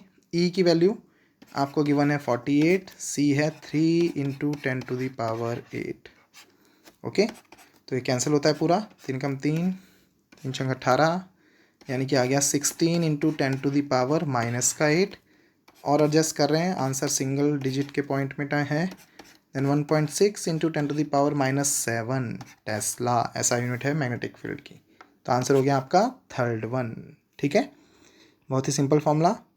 Then next question. The next question given है आपको, question number 35. The potential energy of a long spring when stretched by 2 centimetre is U. तो जब हमने 2 सेंटीमीटर स्ट्रेच किया तो कितनी थी एनर्जी? U. अब सेम स्प्रिंग को आपने 8 सेंटीमीटर स्ट्रेच किया. देन सी, इसमें सबसे इंपॉर्टेंट इसकी लैंग्वेज। सी, हमने पहले स्प्रिंग को 2 सेंटीमीटर स्ट्रेच किया तब एनर्जी थी यू, अब 2 से 8 नहीं किया है हमने, फिर उसको छोड़ दिया होगा, उसके बाद फिर से 0 से 8 किया है। सबसे ज़्यादा इंपॉर्टेंट है लैंग्वेज, क्योंकि अगर 2 से 8 किया होता तो आंसर कुछ और आएगा। तब पूछा गया कि पोटेंशियल एनर्जी कितनी स्टोर होगी, तो फॉर्मूला होता है यू का हाफ के एक्स स्क्वायर। के आपका स्प्रिंग कांस्टेंट कहलाता है। डायरेक्ट फॉर्मूला अप्लाई होगा। तो देखिए पहले केस में, case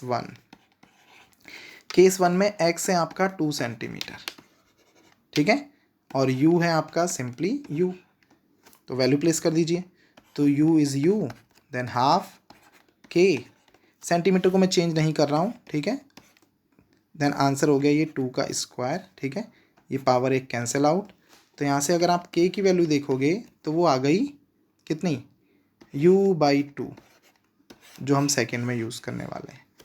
then see case two में as I told you, if the spring is stretched by 8 centimetre, तो फिर से नया स्टेटमेंट है बिल्कुल, यानी कि 2 to 8 नहीं किया गया है, 0 to 8 है।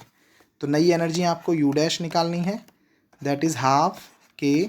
अब स्ट्रेच किया गया है कितने सेंटीमीटर, 8 सेंटीमीटर, यानी कि 8 का स्क्वायर, ठीक है। तो वैल्यू प्लेस कर दीजिए। देन सी हाफ के, 8 का हो गया आपका 64, तो ये हो गया आपका कितना 32 ऑफ के की वैल्यू यहाँ से रख दीजिए, तो ये है आपकी u/2 इंटू 32, तो आपका आंसर आ गया 16 टाइम्स ऑफ u, ठीक है।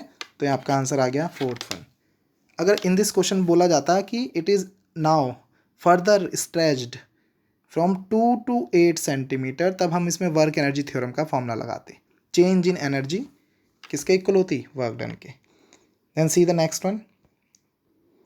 तो हम सेक्शन बी पे आ गए हैं, यहाँ पर थोड़े से लेंदी क्वेश्चंस होंगे, ठीक है, तो ज़रा ध्यान दीजिए। Then a bullet from a gun fired on a rectangular wooden block with velocity u, इसके साथ इनिशियल वेलोसिटी गिवन है। Now it travel 24 centimetre in the block horizontally, और कब तक, जब तक इसकी स्पीड u/3 ना हो गई। देन फर्दर, उसके बाद भी ये पेनिट्रेट कर गई into the block same direction में और रेस्ट में आ गई। तो आपको बतानी है what is the total length of the block, ठीक है। हमने यहाँ पे ब्लॉक बनाया, ये रहा आपका ब्लॉक, ठीक है। बुलेट आई यहाँ से इन कर गई बुलेट, पहले केस में कितना पेनिट्रेट करके गई ये 24 सेंटीमीटर पेनिट्रेट हुआ है, और वेलोसिटी में चेंज आया है u से u/3। तो सबसे पहले हम देख लेते हैं कि जो ब्लॉक है हमारा कितना रिटार्डेशन ऑफर कर रहा है। तो हम थर्ड इक्वेशन लगा रहे हैं, v² equal to u² plus 2as। S हमें पता है 24, v हमें पता है u/3 and u is u। तो वैल्यू प्लेस कर दीजिए। तो ये हो गया u²/9 is equal to u² and plus 2a, और s की वैल्यू है 24, ठीक है। देन ये इधर ले आइए, देन ये बना 24 इंटू 2 48 a माइनस का, then u² minus u²/9, then ये बन गया आपका 8u²/9 माइनस 48a के। तो ये कैंसिल होता है आई थिंक टर्म 4 से, 4 एकम 4, 4 दूनी 8, और ये 4 दूनी 8, ठीक है। और कैंसिल हो रहा है, हाँ बिल्कुल हो रहा है, कितने से 6 टाइम। तो आपका a आ गया, देखिए माइनस का u²/9 इंटू 6 54, ठीक है। यूनिट की हम टेंशन नहीं ले रहे हैं, ठीक है, यूनिट आपकी सेम यूनिट पे आंसर है सेंटीमीटर में, ठीक है। तो ये आ गया आपका रिटार्डेशन, जो ऑफर किया किसने, ब्लॉक ने। देन अब हम देखेंगे सी, सेम डायरेक्शन में आगे बढ़ गई है वो, ठीक है, सेम डायरेक्शन में आगे बढ़ गई है और रेस्ट में आ गई है at the end of the block. Then at the end of the block rest में आ गई, तो सेम फॉर्मूला फिर से अप्लाई कर रहे हैं, v² equal to u² plus 2as।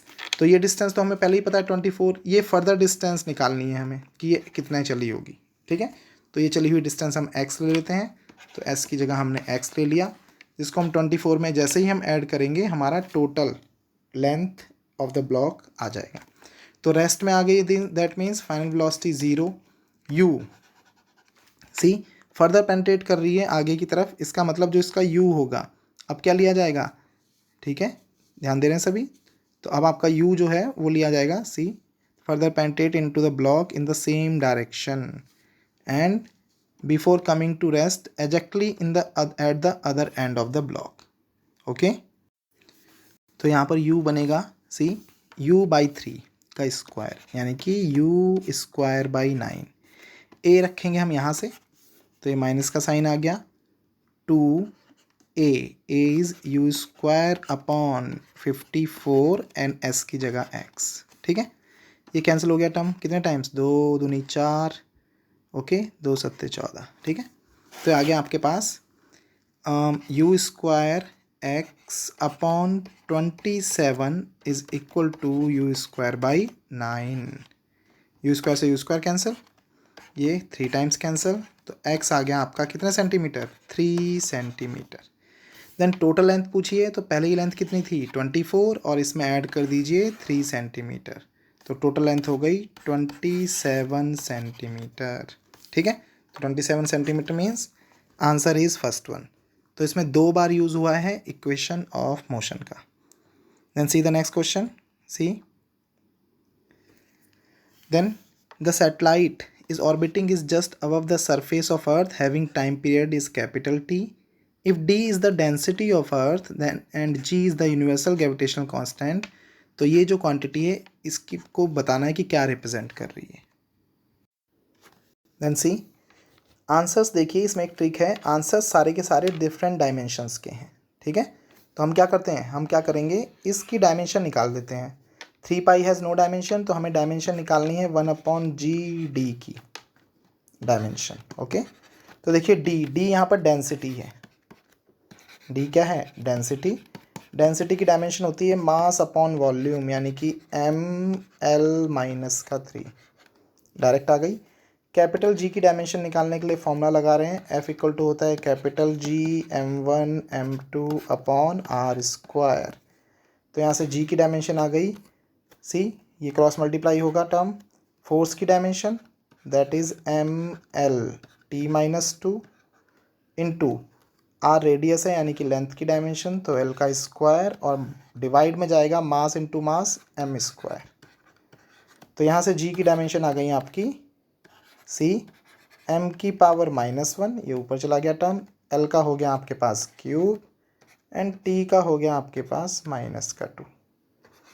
अब ये दोनों चीज़ें यहाँ रख दीजिए इस फॉर्मूले में, 1/GD, 1/GD इसकी डायमेंशन रखिए, तो 1/G, जी है आपका m-1 l³ t-2, डेंसिटी की डायमेंशन में निकाली थी, ये रही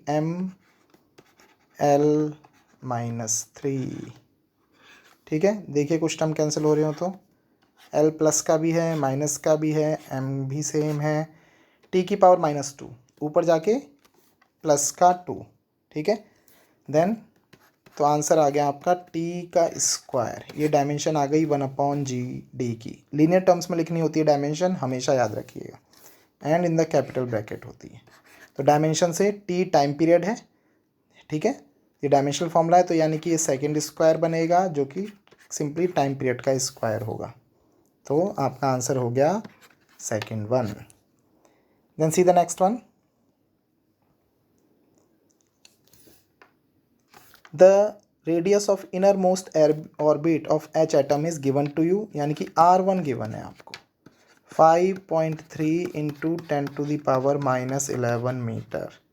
आपको रेडियस पूछी है अलाउड ऑर्बिट की थर्ड वन के लिए, तो हमें पता है कि R is directly proportional to n² होता है, डायरेक्ट फॉर्मूला। तो यहाँ से बन गया आपके पास R1/R3 के लिए निकालना है, तो ये बनेगा आपके पास n1 का स्क्वायर अपॉन n3 का स्क्वायर, और यहाँ पर n1 सिंपली क्या है, 1 है, 1 का स्क्वायर 1 एंड n3 इज़ 3, 3 का स्क्वायर 9।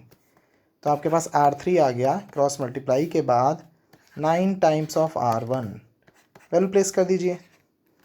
देन ये हो गया 9 × 5.3 × 10⁻⁻11, 9 × 27, 7 कैरी हो गया आपके पास 2, 9 × 5 = 45, 46, 47। देन सी आंसर आपको एंगस्ट्रॉम में दिए हुए हैं, तो -10 1 एंगस्ट्रॉम में होते हैं 10⁻⁻10 मीटर। तो माइनस के 10 मीटर में हम इसको एडजस्ट कर रहे हैं, तो R3 आ गया आपके पास 4.77 इंटू 10⁻⁻10 मीटर, जिसको आप 4.77 एंगस्ट्रॉम भी लिख सकते हैं। आंसर देखिए कौन सा मैच कर रहा है, तो ये रहा आपके पास आंसर मैच कर रहा है 4th वन। ठीक है, then see next question. The net impedance of the circuit is given to you. 220 volt की सप्लाई है 50 हर्ट्ज फ्रीक्वेंसी के साथ, एंड सर्किट है LCR, सीरीज LCR। तो इसका इम्पीडेंस होता है simply Z equal to square root of R square plus XL minus XC का होल स्क्वायर। तो XL और XC दोनों गिवन है, हम अलग से कैलकुलेट कर लेते हैं। तो सबसे पहले देखिए XL हो गया आपके पास फ्रीक्वेंसी, ये देखिए ये F की वैल्यू है, याद रखिएगा। तो XL का फॉर्मूला होता है ओमेगा L, ओमेगा होता है 2πfL, वैल्यू प्लेस कर दीजिए। तो ये हो गया आपका 2, आंसर पाई के टर्म से यहाँ कैंसिल हो जाएंगे क्योंकि पाई में गिवन है। तो 2πf इज़ 50, L गिवन है 50/पाई एंड मिली हेनरी, तो मिली को चेंज कर लीजिए, 10⁻⁻3 हो गया। ठीक है, ये आएगा ओम में। तो हम इसको सॉल्व कर रहे हैं, देखिए पाई से pi cancel out, okay. Then 5 into 2, ये आपका 100 हो गया, और एक जीरो ये, तो ये 100 से और एक जीरो और से ये कैंसिल आउट। ठीक है, तो ये आ गया आपका सिंपली 5 ओम। ओके, नाउ सी, अब हम कैलकुलेट कर रहे हैं क्या, XC का फॉर्मूला होता है 1/ωc, and this one is equal to 1/2πfc।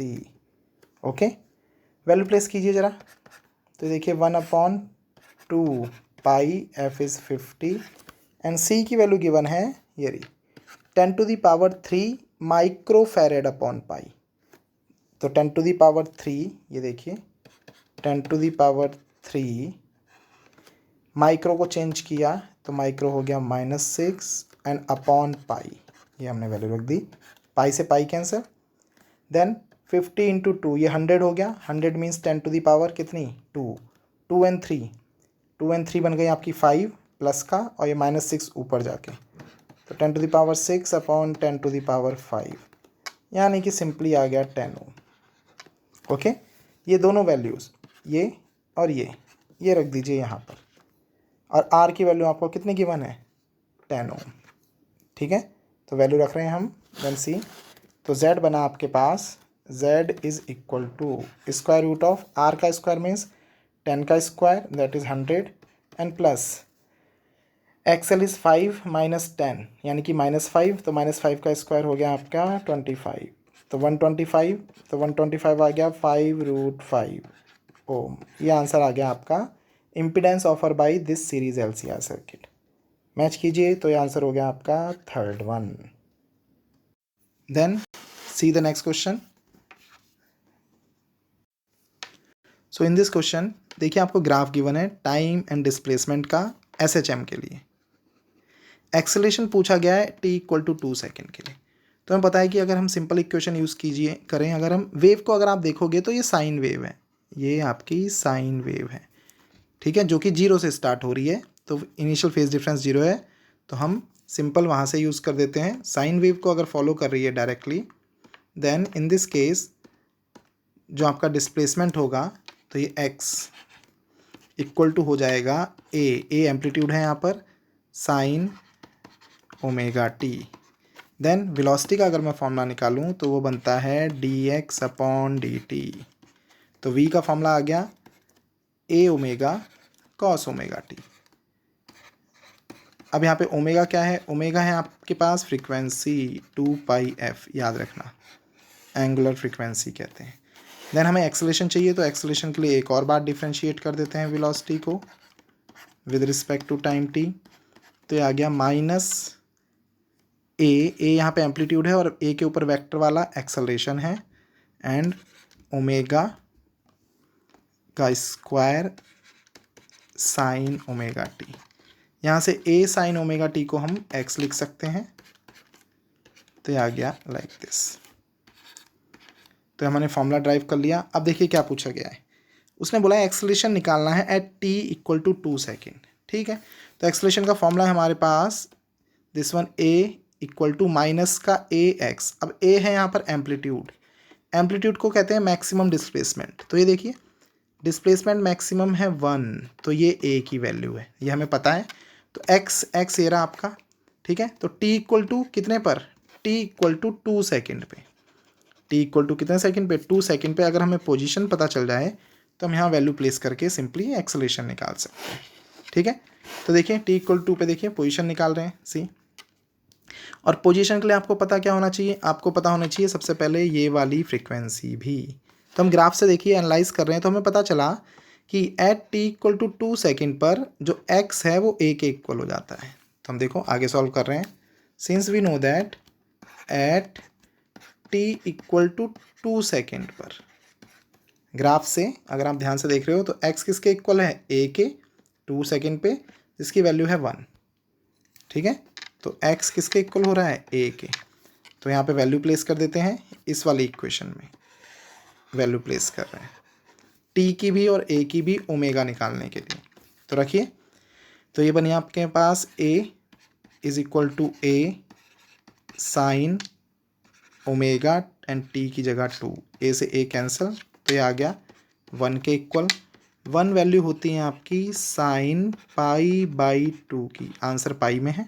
ठीक है, कंपेयर कर लीजिए, ये देखिए 2 omega equal to pi by 2, तो ओमेगा की वैल्यू आ गई यहाँ से पाई बाई 4। ये आपको ज़रूरत पड़ेगी कहाँ पे, यहाँ पर। ठीक है, और एक चीज़ और पता चला हमें, x जो है t इक्वल टू 2 सेकेंड पर a के इक्वल है, और a की वैल्यू कितनी है, a की वैल्यू है 1। ठीक है, इतना क्लियर सभी को। यहाँ पर एक टर्म छूट गया है ओमेगा स्क्वायर वाला, a साइन ओमेगा t को हमने x लिखा है, देन ओमेगा स्क्वायर यहाँ पे मल्टीप्लाई है। ठीक है, देन देखिए ये हट जाएगा यहाँ से। तो आपके पास एक्सेलरेशन का फॉर्मूला था है, एक्सेलरेशन इक्वल टू होता है माइनस ओमेगा स्क्वायर एक्स। ठीक है, तो वैल्यू प्लेस कर दीजिए, माइनस माइनस है एक्स ये रहा, एक्स की वैल्यू a है, t इक्वल टू 2 पर पूछा गया है, और a की वैल्यू 1 है, मीन्स ये सिंपली 1 आ गया। तो ओमेगा का स्क्वायर करना है, तो ये रहा आपका ओमेगा, इसका आप स्क्वायर कर दीजिए, pi square upon 16 metre per second square. तो ये आपका आंसर आ गया। तो देखिए मैच कर रहा है कोई, ये मैच कर रहा है। Okay, then see next one is question number 41। Then in this question given figure में पूछा गया है कि equivalent focal length combination of the lenses. तो देखिए ये एक रेक्टेंगल स्लैब जैसा है। ठीक है, यहाँ पर ये फर्स्ट इसका मीडियम है 1.6, अंदर वाले का है 1.5 और बाहर वाले का फिर से 1.6। रेडियस ऑफ कर्वेचर गिवन है, तो ये 3 लेंस बन जाते हैं। ये पहला लेंस ये आपका प्लेनो कॉनकेव हो गया, ये कॉन्वेक्स हो गया, ये फिर से प्लेनो कॉनकेव हो गया। तो कॉम्बिनेशन का फॉर्मूला होता है 1/f सिंपली इक्वल टू होता है n-1 1/r1 माइनस 1/r2। इसको हम साइन कन्वेंशन के साथ यूज़ करेंगे। ठीक है, और इसमें दूसरा फॉर्मूला जो लगेगा वो ये है, सॉरी ये लेंस मेकर फॉर्मूला है। कॉम्बिनेशन का हो जाएगा 1/f1 plus 1/f2 and plus 1/f3। तो f1 हम निकालेंगे प्लेनो कॉन्वेक्स की। ठीक है, एक साइड जब फ्लैट होती है तो याद रखना रेडियस बन जाती है इन्फानाइट एंड 1/इन्फानाइट बिकम 0। और इधर ये थर्ड लेंस में भी 1/ प्लेनो कॉनकेव है, ये भी 1/इन्फानाइट वाला 0। बीच में जो है ये डबल कॉन्वेक्स है, रेडियस गिवन है। ठीक है, हमेशा याद रखना कॉन्वेक्स की focal length positive and concave की निगेटिव। तो देखिए सबसे पहले हम निकाल देते हैं f1 सी। तो f1 के लिए हम सभी के लिए f1 f2 एंड f3 इसको हम बनाते हैं इक्वेशन नंबर 1। इन सभी के लिए हम क्या यूज़ करेंगे, इन हम सभी के लिए हम लेंस मेकर यूज़ करेंगे। तो 1/f1 is equal to n है देखिए 1.6 minus 1 and radius of curvature एक 0 है और एक है किस में माइनस में 1/20। ओके, सॉल्व कर लेते हैं। 1.6 माइनस 1 मीन्स 0.6 अपॉन 20 माइनस में। ठीक है, इसको और सॉल्व कर लेते हैं तो ये हो जाता है माइनस का 0.3/10। तो ये आ गई किसकी, पूरी 1/f1 की वैल्यू है। रेसिप्रोकल करने की कोई नीड नहीं है बिकॉज 1/f1 की वैल्यू हम डायरेक्टली प्लेस करेंगे। सिमिलर वे में 1/f2 देखिए, ये देखिए इसका, ये अंदर इसका रिफ्रैक्टिव इंडेक्स है 1.5, तो ये हो गया 1.5 माइनस 1 एंड दोनों कर्वेचर हमारे पास हैं, तो ये हो जाएगा 2/r प्लस का, और r की जगह है 20, कैंसिल करके ये बचा 1/10। देन सी 1.5 माइनस 1 ये हो गया आपका 0.5 यानी कि 1/2, तो 1/2 इंटू 1/10 कि 1/20।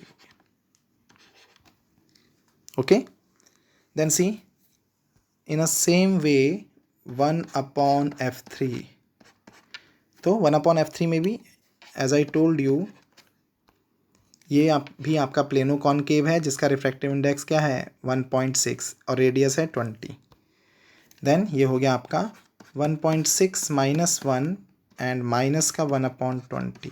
ये हमने ऊपर भी सॉल्व किया है तो डायरेक्टली लिख सकते हैं माइनस का 0.3/10। देन इक्वेशन नंबर 1 यूज़ कर दीजिए यहाँ से। देन इक्वेशन नंबर 1 से जो 1/ हमें चाहिए कैपिटल F, ये आ जाएगा 1/f1 हो गया माइनस का 0.3/10 एंड प्लस 1/20 एंड माइनस का 0.3/10। एल्शियम ले लीजिए, ये बनेगा 20। ओके, देन ये हो गया दिस वन, सॉल्व कर रहे हैं। देन 0.3 इंटू 2 यानी कि 0.6 माइनस का प्लस 1, देन फिर से माइनस का 0.6, तो 0.6 एंड 0.6 1.2 माइनस का और 1 किसका हो गया प्लस का, तो केवल क्या बचा है माइनस का 0.2/20। ओके, पॉइंट हटा दो, एक ज़ीरो और बढ़ा लो, 2/200 मीन्स माइनस का 1/100, तो फोकल लेंथ आ गई -100 सेंटीमीटर। और पूरा का पूरा सिस्टम जो है वो बिहेव करेगा कॉनकेव की तरह। तो देखिए आंसर मैच कर रहा हो तो ये रहा आपका -100 सेंटीमीटर। ठीक है, बहुत ही अच्छा question. Then see the next one, electric dipole placed है आपका as shown in the figure, ये रहा आपका माइनस चार्ज, ये प्लस चार्ज, पी पॉइंट है आपका 5 centimetre. Then electric potential in 10⁻² volt में पूछा है। ओके, यानी कि सेंटीमीटर को मीटर में कन्वर्ट किया गया होगा एट पॉइंट पी। ठीक है, ड्यू टू डाइपोल। तो एज आई टोल्ड यू जो पोटेंशियल जो होता है आपका, सी इन दिस केस, तो electric potential is a scalar quantity, यानी कि प्लस की वजह से और माइनस की वजह से दोनों की वजह से क्या होगा ऐड होगा। तो हम ऐसे लिख सकते हैं पोटेंशियल हो जाएगा total at point P is due to negative Q and plus due to positive Q charge. And potential का स्टैंडर्ड फॉर्मूला होता है के आपको गिवन है 1/4πε0। ठीक है, KQ/R स्टैंडर्ड फॉर्मूला। तो बस वैल्यू प्लेस कर देते हैं। तो देखिए VP माइनस क्यू, माइनस से अगर आप देखोगे P पॉइंट का डिस्टेंस है 5 और 3 8, तो ये आ गया KQ माइनस का। ओके, साइन यूज़ होंगे यहाँ पे 8। ठीक है, यूनिट को हम चेंज नहीं कर रहे हैं, कोई प्रॉब्लम नहीं आएगी क्योंकि आंसर Q और K के टर्म्स में है। देन प्लस वाला चार्ज जो है ये देखिए, ये यहाँ से यहाँ 5 है और ये 3, तो बचा 2 यानी कि KQ/2। ओके, देन सॉल्व कीजिए, एलसीएम आ गया आपका कितना 8। देन प्लस वाले को पहले लिखा है मैंने, तो ये हो जाएगा 2 चक्कू 8, तो यानी कि 4KQ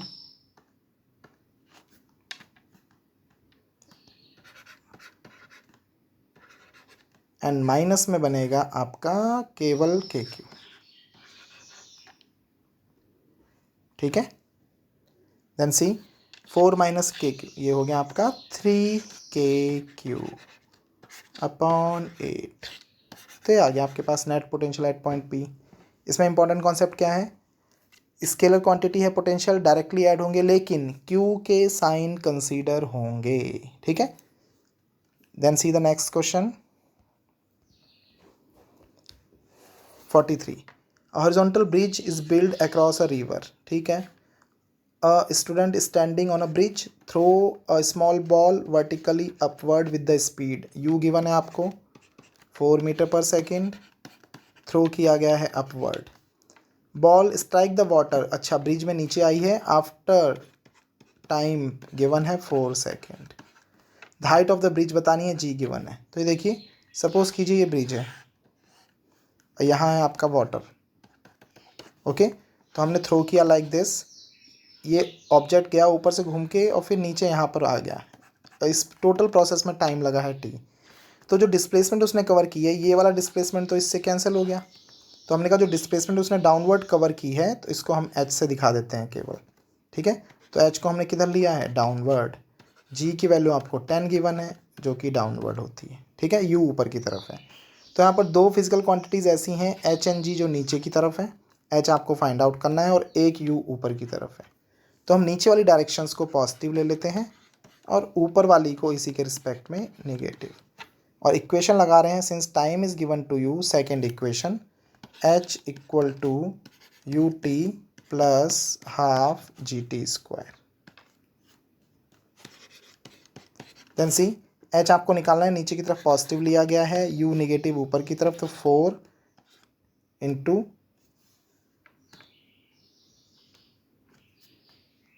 माइनस का 4 इंटू प्लस का 4, एंड देन g ये प्लस का है क्योंकि डाउनवर्ड लिया गया है, एंड t का स्क्वायर मीन्स 4 का स्क्वायर, ठीक है।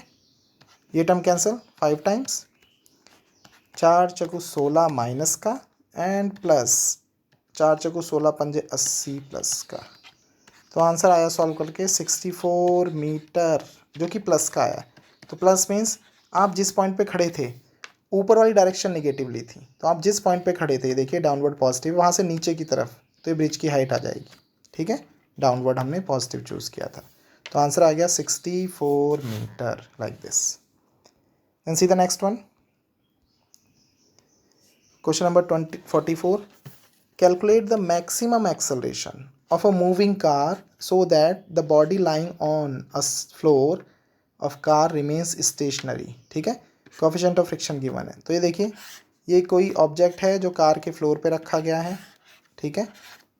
देन आपको क्या बताना है, इसका मैक्स एक्सेलरेशन, कि ये ऑब्जेक्ट फिसले ना पीछे की तरफ, ठीक है। तो इसको पीछे की तरफ फिसलने से कौन रोकता है, आपका फ्रिक्शन फोर्स, इधर की तरफ स्टैटिक फ्रिक्शन, ठीक है। तो यानी कि जो इस ऑब्जेक्ट पे लगने वाला जो फोर्स होगा F, तो एक तो एक्सपीरियंस कर रहा है ma, और इसको रोक कौन रहा है, फ्रिक्शन फोर्स, जिसका फॉर्मूला होता है mu M G, same object के लिए, ये m मास का ऑब्जेक्ट है, ठीक है। देन m से m कैंसिल, यानी कि एक्सेलरेशन a की वैल्यू आ गई mu times of g, mu given है आपको ये रहा 0.15 और g गिवन है 10, तो आपका आंसर सिंपली आ गया A 1.5 metre per second square. इतना अगर कार का एक्सेलरेशन है तो ऑब्जेक्ट आपका क्या बना रहेगा, स्टेशनरी बना रहेगा, और अगर कार का एक्सेलरेशन इस एक्सेलरेशन से ज़्यादा होता है 1.5 से, तो it will slip out, okay. तो आंसर हो गया आपका ये रहा third one. Then see the next one, as I told you answer पहले से ही मेंशन है, ठीक है, हम केवल क्या कर रहे हैं, उनको सॉल्व कर रहे हैं। देन 10 रजिस्टर्स जिनकी हर एक की वैल्यू R है, are connected with a battery in series जिसका EMF है E। देन सी, अगर 10 रजिस्टेंस सभी का रजिस्टर R है तो टोटल रजिस्टर हो गए, रजिस्टेंस हो गया आपका 10R, और तब ये E के साथ सीरीज़ में कनेक्ट है, जिसका इंटरनल रजिस्टेंस क्या है, निग्लेजिबल है, ठीक है। देन तो हम करंट निकाल लेते हैं केस वन में, I1 इक्वल टू I ले लेते हैं, तो I हो जाएगा टोटल EMF, E कनेक्ट है, ये देखिए सीरीज़ में है, तो टोटल रेजिस्टेंस हो गया 10R, इक्वेशन नंबर 1। अब हमने क्या किया, then those are connected in parallel, इन 10 के 10 को पहले पैरेलल में लगाया सेम बैटरी के साथ, देन करंट कितना इंक्रीज़ हुआ n टाइम्स, तो n की वैल्यू निकालनी है, यानी कि I2 जो हो गया वो n टाइम्स ऑफ I हो गया, ठीक है। E आपका सेम है, ठीक है। देन जब आप रेजिस्टेंस को पैरेलल में लगाते हो सभी के सभी 10 को, तो रेजिस्टेंस हो गया आपका सिंपली R/10। तो वैल्यू में रख देते हैं सिंपली I2। तो I2 का फॉर्मूला I2 NI है, बट I का फॉर्मूला होता है टोटल EMF जो कि E है हमारे पास पहले से, एंड टोटल रेजिस्टेंस हो गया R/10। तो ये आ गया आपके पास 10E/R, इक्वेशन नंबर 2। अब देखिए इक्वेशन नंबर 1 से I की वैल्यू को यहाँ प्लेस कर दीजिए, ठीक है। तो ये आ गया NE/10R किसके इक्वल, 10E/R के इक्वल। E से E कैंसिल, R से R कैंसिल, तो नंबर ऑफ रजिस्टर्स जो होंगे ये आ गए 10 × 10, 100 रजिस्टर है आपके पास, जिनको आपने पहले सीरीज़ में लगाया था और फिर आपने पैरेलल में लगाया। तो आंसर हो गया आपका second one. Now see the next question. Following logic gate given है, आपको ट्रुथ टेबल बनानी है। तो देखिए ये है आपका नॉट गेट, दोनों नॉट हैं। नॉट क्या करता है, अगर 0 आता है तो उसको 1, ठीक है, और 1 आया तो उसको 0। और ये है नैंड। नैंड क्या करता है, नैंड क्या करता है, दोनों को मल्टीप्लाई करने के बाद रिवर्स करता है। नॉट एंड भी कहते हैं इसको, नॉट प्लस एंड का कॉम्बिनेशन, ठीक है। तो ये क्या करता है, दोनों को मल्टीप्लाई करके फिर उसको रिवर्स करता है। तो हम इसको देखें, सभी इनपुट हम इसमें चेक कर रहे हैं, ठीक है। तो हमने बनाई यहाँ पे table A, B and Y के लिए इनपुट चेक कर रहे हैं। तो देखिए 0 0 चेक करेंगे सबसे पहले। तो ये देखिए यहाँ से क्या गया, यहाँ से गया आपके पास 0, यहाँ भी 0। इन नॉट ने इनको 1 1 कर दिया। फिर एंड दोनों की मल्टीप्लाई हुई, 1.1 1 आया, पर इस ये नोट दिखाता है जो भी आया उसको रिवर्स करना है। तो 1.1 1 और उसका रिवर्स 0। तो 0 0 का आउटपुट आया 0, ये रहा, ठीक है। तो 0 आपके किस किस आंसर में है, एक तो इस आंसर में है और एक आपका इस आंसर में है। एक और चेक कर लेते हैं, ये देखिए 0 1 चेक कर लेंगे, यहाँ 0 1 अलग है, यहाँ 0 1 अलग है, आंसर वेरीफाई हो जाएंगे। तो देखिए यहाँ रखा 0 और यहाँ रखा अब हमने क्या 1, ओके। तो देखो 0 0 का उल्टा 1, पर 1 का उल्टा यहाँ हो गया 0। देन 1.0 इज 0, देन उसका उल्टा यहाँ आ गया 1। तो अब आउटपुट बना 0 एंड 1 का 1। तो 0 एंड 1 का 1, ठीक है, ये रहा 0 एंड 1 का 1। तो आपका आंसर क्या हो गया, 2 इज़ द राइट आंसर, ठीक है। बाकी सारी चीज़ें चेक करने की कोई नीड नहीं है, चेक करोगे आंसर सेम आएगा। 0 1 और 1 0 आपस में रेसिप्रोकल करेंगे, उसका आंसर भी 1 आएगा, ठीक है। Then see the next one. A very long conducting wire is bent in a semi circular shape AB, ये देखिए शेप, और P पॉइंट पे आपको मैग्नेटिक फील्ड निकालना है। देन देखिए ये एक इन्फानाइट वायर है, लेकिन पूरी नहीं है, आधी ये है और आधी ये है। इस वायर की वजह से इस पॉइंट पे मैग्नेटिक फील्ड का फॉर्मूला अगर आप राइट हैंड थंब रूल लगाओगे तो ये बनेगा डाउनवर्ड, और इस वायर की वजह से भी इस पॉइंट पे बनेगा डाउनवर्ड, ठीक है। तो आधी इन्फानाइट वायर ये है और आधी इन्फानाइट वायर ये है। तो जो B नेट जो होगा एट पॉइंट P, वो एक तो होगा आपका इन्फानाइट वायर की वजह से, और दूसरा होगा आपका लूप की वजह से, ये जो लूप है हाफ लूप। तो as I told you infinite wire आधी ये है और आधी ये है, तो पूरी वायर हो गई। तो पूरी वायर की वजह से फॉर्मूला होता है μ0 I/2 पाई, परपेंडिकुलर डिस्टेंस हो गया R, ठीक है। देन सी, देन लूप की वजह से, तो लूप की वजह से हम जानते हैं, लूप की वजह से फॉर्मूला होता है, पहले हम डायरेक्शन देख लेते हैं। लूप इस तरीके से चल रहा है, तो इसकी वजह से अगर आप डायरेक्शन निकालोगे तो ये है आउटवर्ड, ठीक है। तो अगर हमने क्रॉस को क्या लिया है, पॉजिटिव लिया है, तो हम डॉट को क्या लेंगे, निगेटिव लेंगे। तो हमने यहाँ पर निगेटिव का साइन लगा दिया है। लूप हाफ है, फॉर्मूला होता है μ0 I/2R, ये हाफ नंबर ऑफ टर्न्स का हाफ है, और ये 2 टाइम्स ऑफ R हो गया, ठीक है। देन सी डायरेक्शन देखिए। अब देखिए अगर आप इन दोनों टर्म्स को कंपेयर करोगे तो इसमें से कौन सा टर्म्स ऐसा है जो बड़ा है, ठीक है। तो जिसके अपॉन में कम टर्म्स होंगे, ठीक है, वो आपका क्या होगा, बड़ा होगा। तो देखिए आंसर्स चेक कीजिए, सभी आंसर्स में μ0 I/2 अपॉन 4r को कॉमन लिया गया है, तो हम भी ले लेते हैं कॉमन। तो mu naught I upon 4r ये कॉमन आ गया।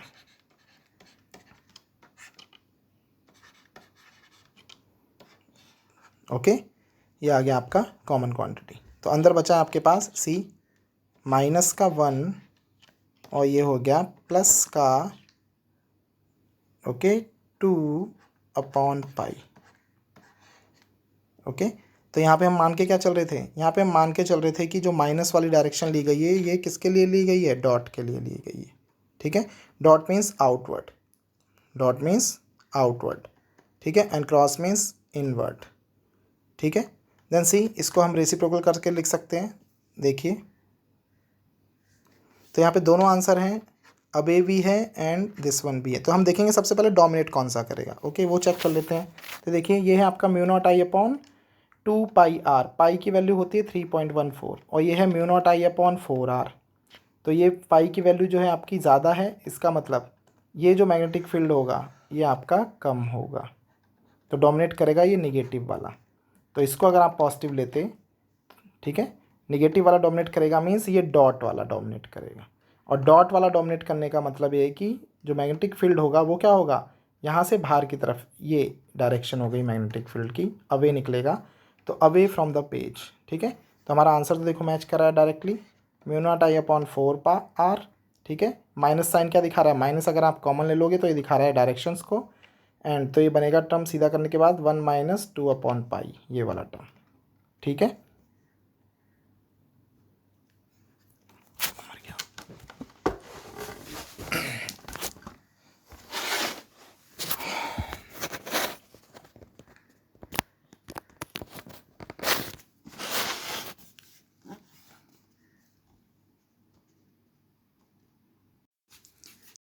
ओके देखिए, काफ़ी लॉन्ग वीडियो हो गया but no problem. See that means answer हो गया away from the page, means answer is third one. ठीक है, मीन्स सबसे पहले आप इन दिस केस अगर डायरेक्शन वाले सवाल हैं तो सबसे पहले आप देखोगे किस चीज़ की डायरेक्शन डोमिनेट कर रही है। Then question number 48, the resistance of platinum wire 0 degree पर गिवन है 2 ओम एंड 6.8 ओम है 80 डिग्री सेल्सियस पे। टेम्परेचर कॉफिशेंट निकालना है आपको। देन इसका फॉर्मूला होता है R T equal to R naught 1 plus alpha delta T. Alpha है आपका यहाँ पर temperature coefficient. Then R T resistance है टी, ये रहा आपका कितना गिवन है 80 डिग्री सेल्सियस पे है 6.8 ओम, 0 डिग्री पर है कितना 2 ओम। देन 1 प्लस एल्फा निकालना है, देन 80 माइनस 0 टेम्परेचर डिफरेंस हो गया सिंपली 80, इसमें आपको केल्विन में चेंज करने की कोई भी नीड नहीं है। देन ये 2 से कैंसिल हो गया, 2 3 6 2 चक्कू 8, तो ये आ गया 3.4 equal to 1 plus alpha 80 alpha.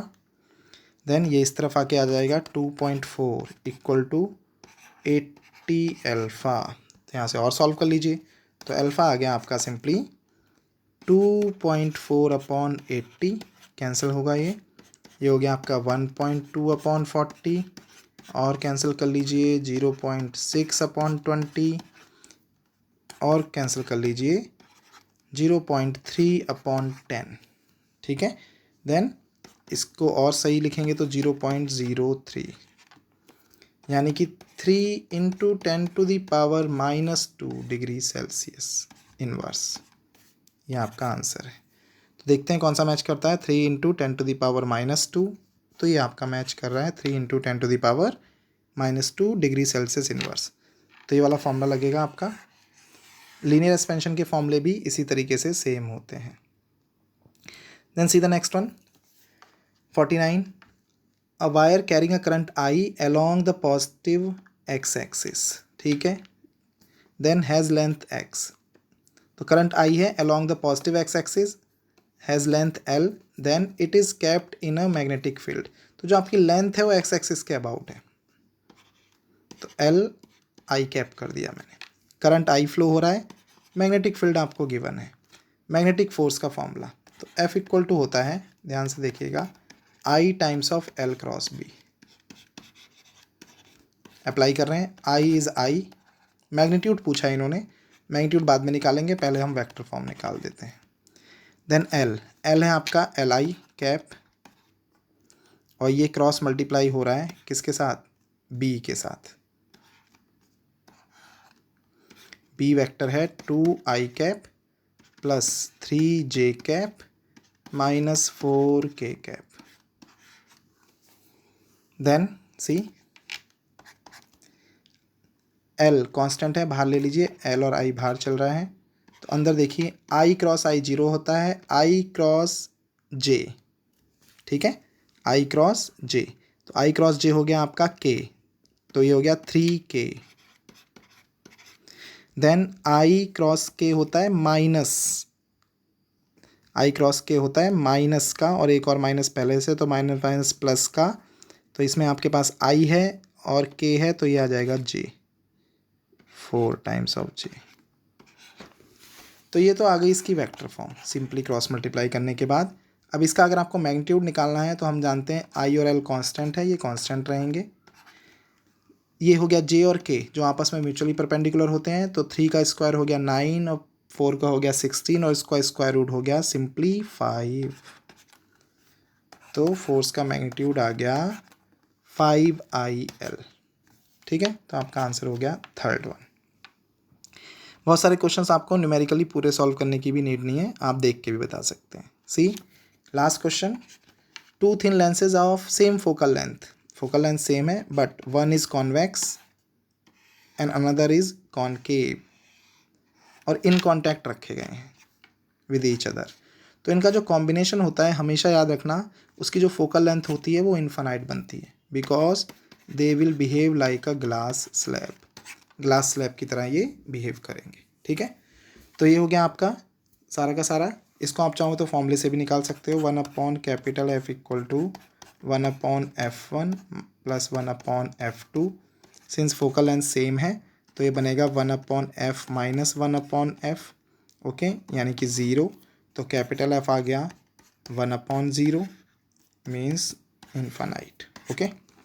तो ये हमने सॉल्व किया है नीट 2023 का क्वेश्चन पेपर कंप्लीटली, ठीक है। सिंपल क्वेश्चन आते हैं, डायरेक्टली फॉर्मूला बेस्ड आते हैं, आपको सारे क्वेश्चन को राउंड ऑफ करके भी सॉल्व कर सकते हो और बहुत तेज़ी से आंसर निकाल सकते हैं। ओके बच्चों, हैव अ गुड डे।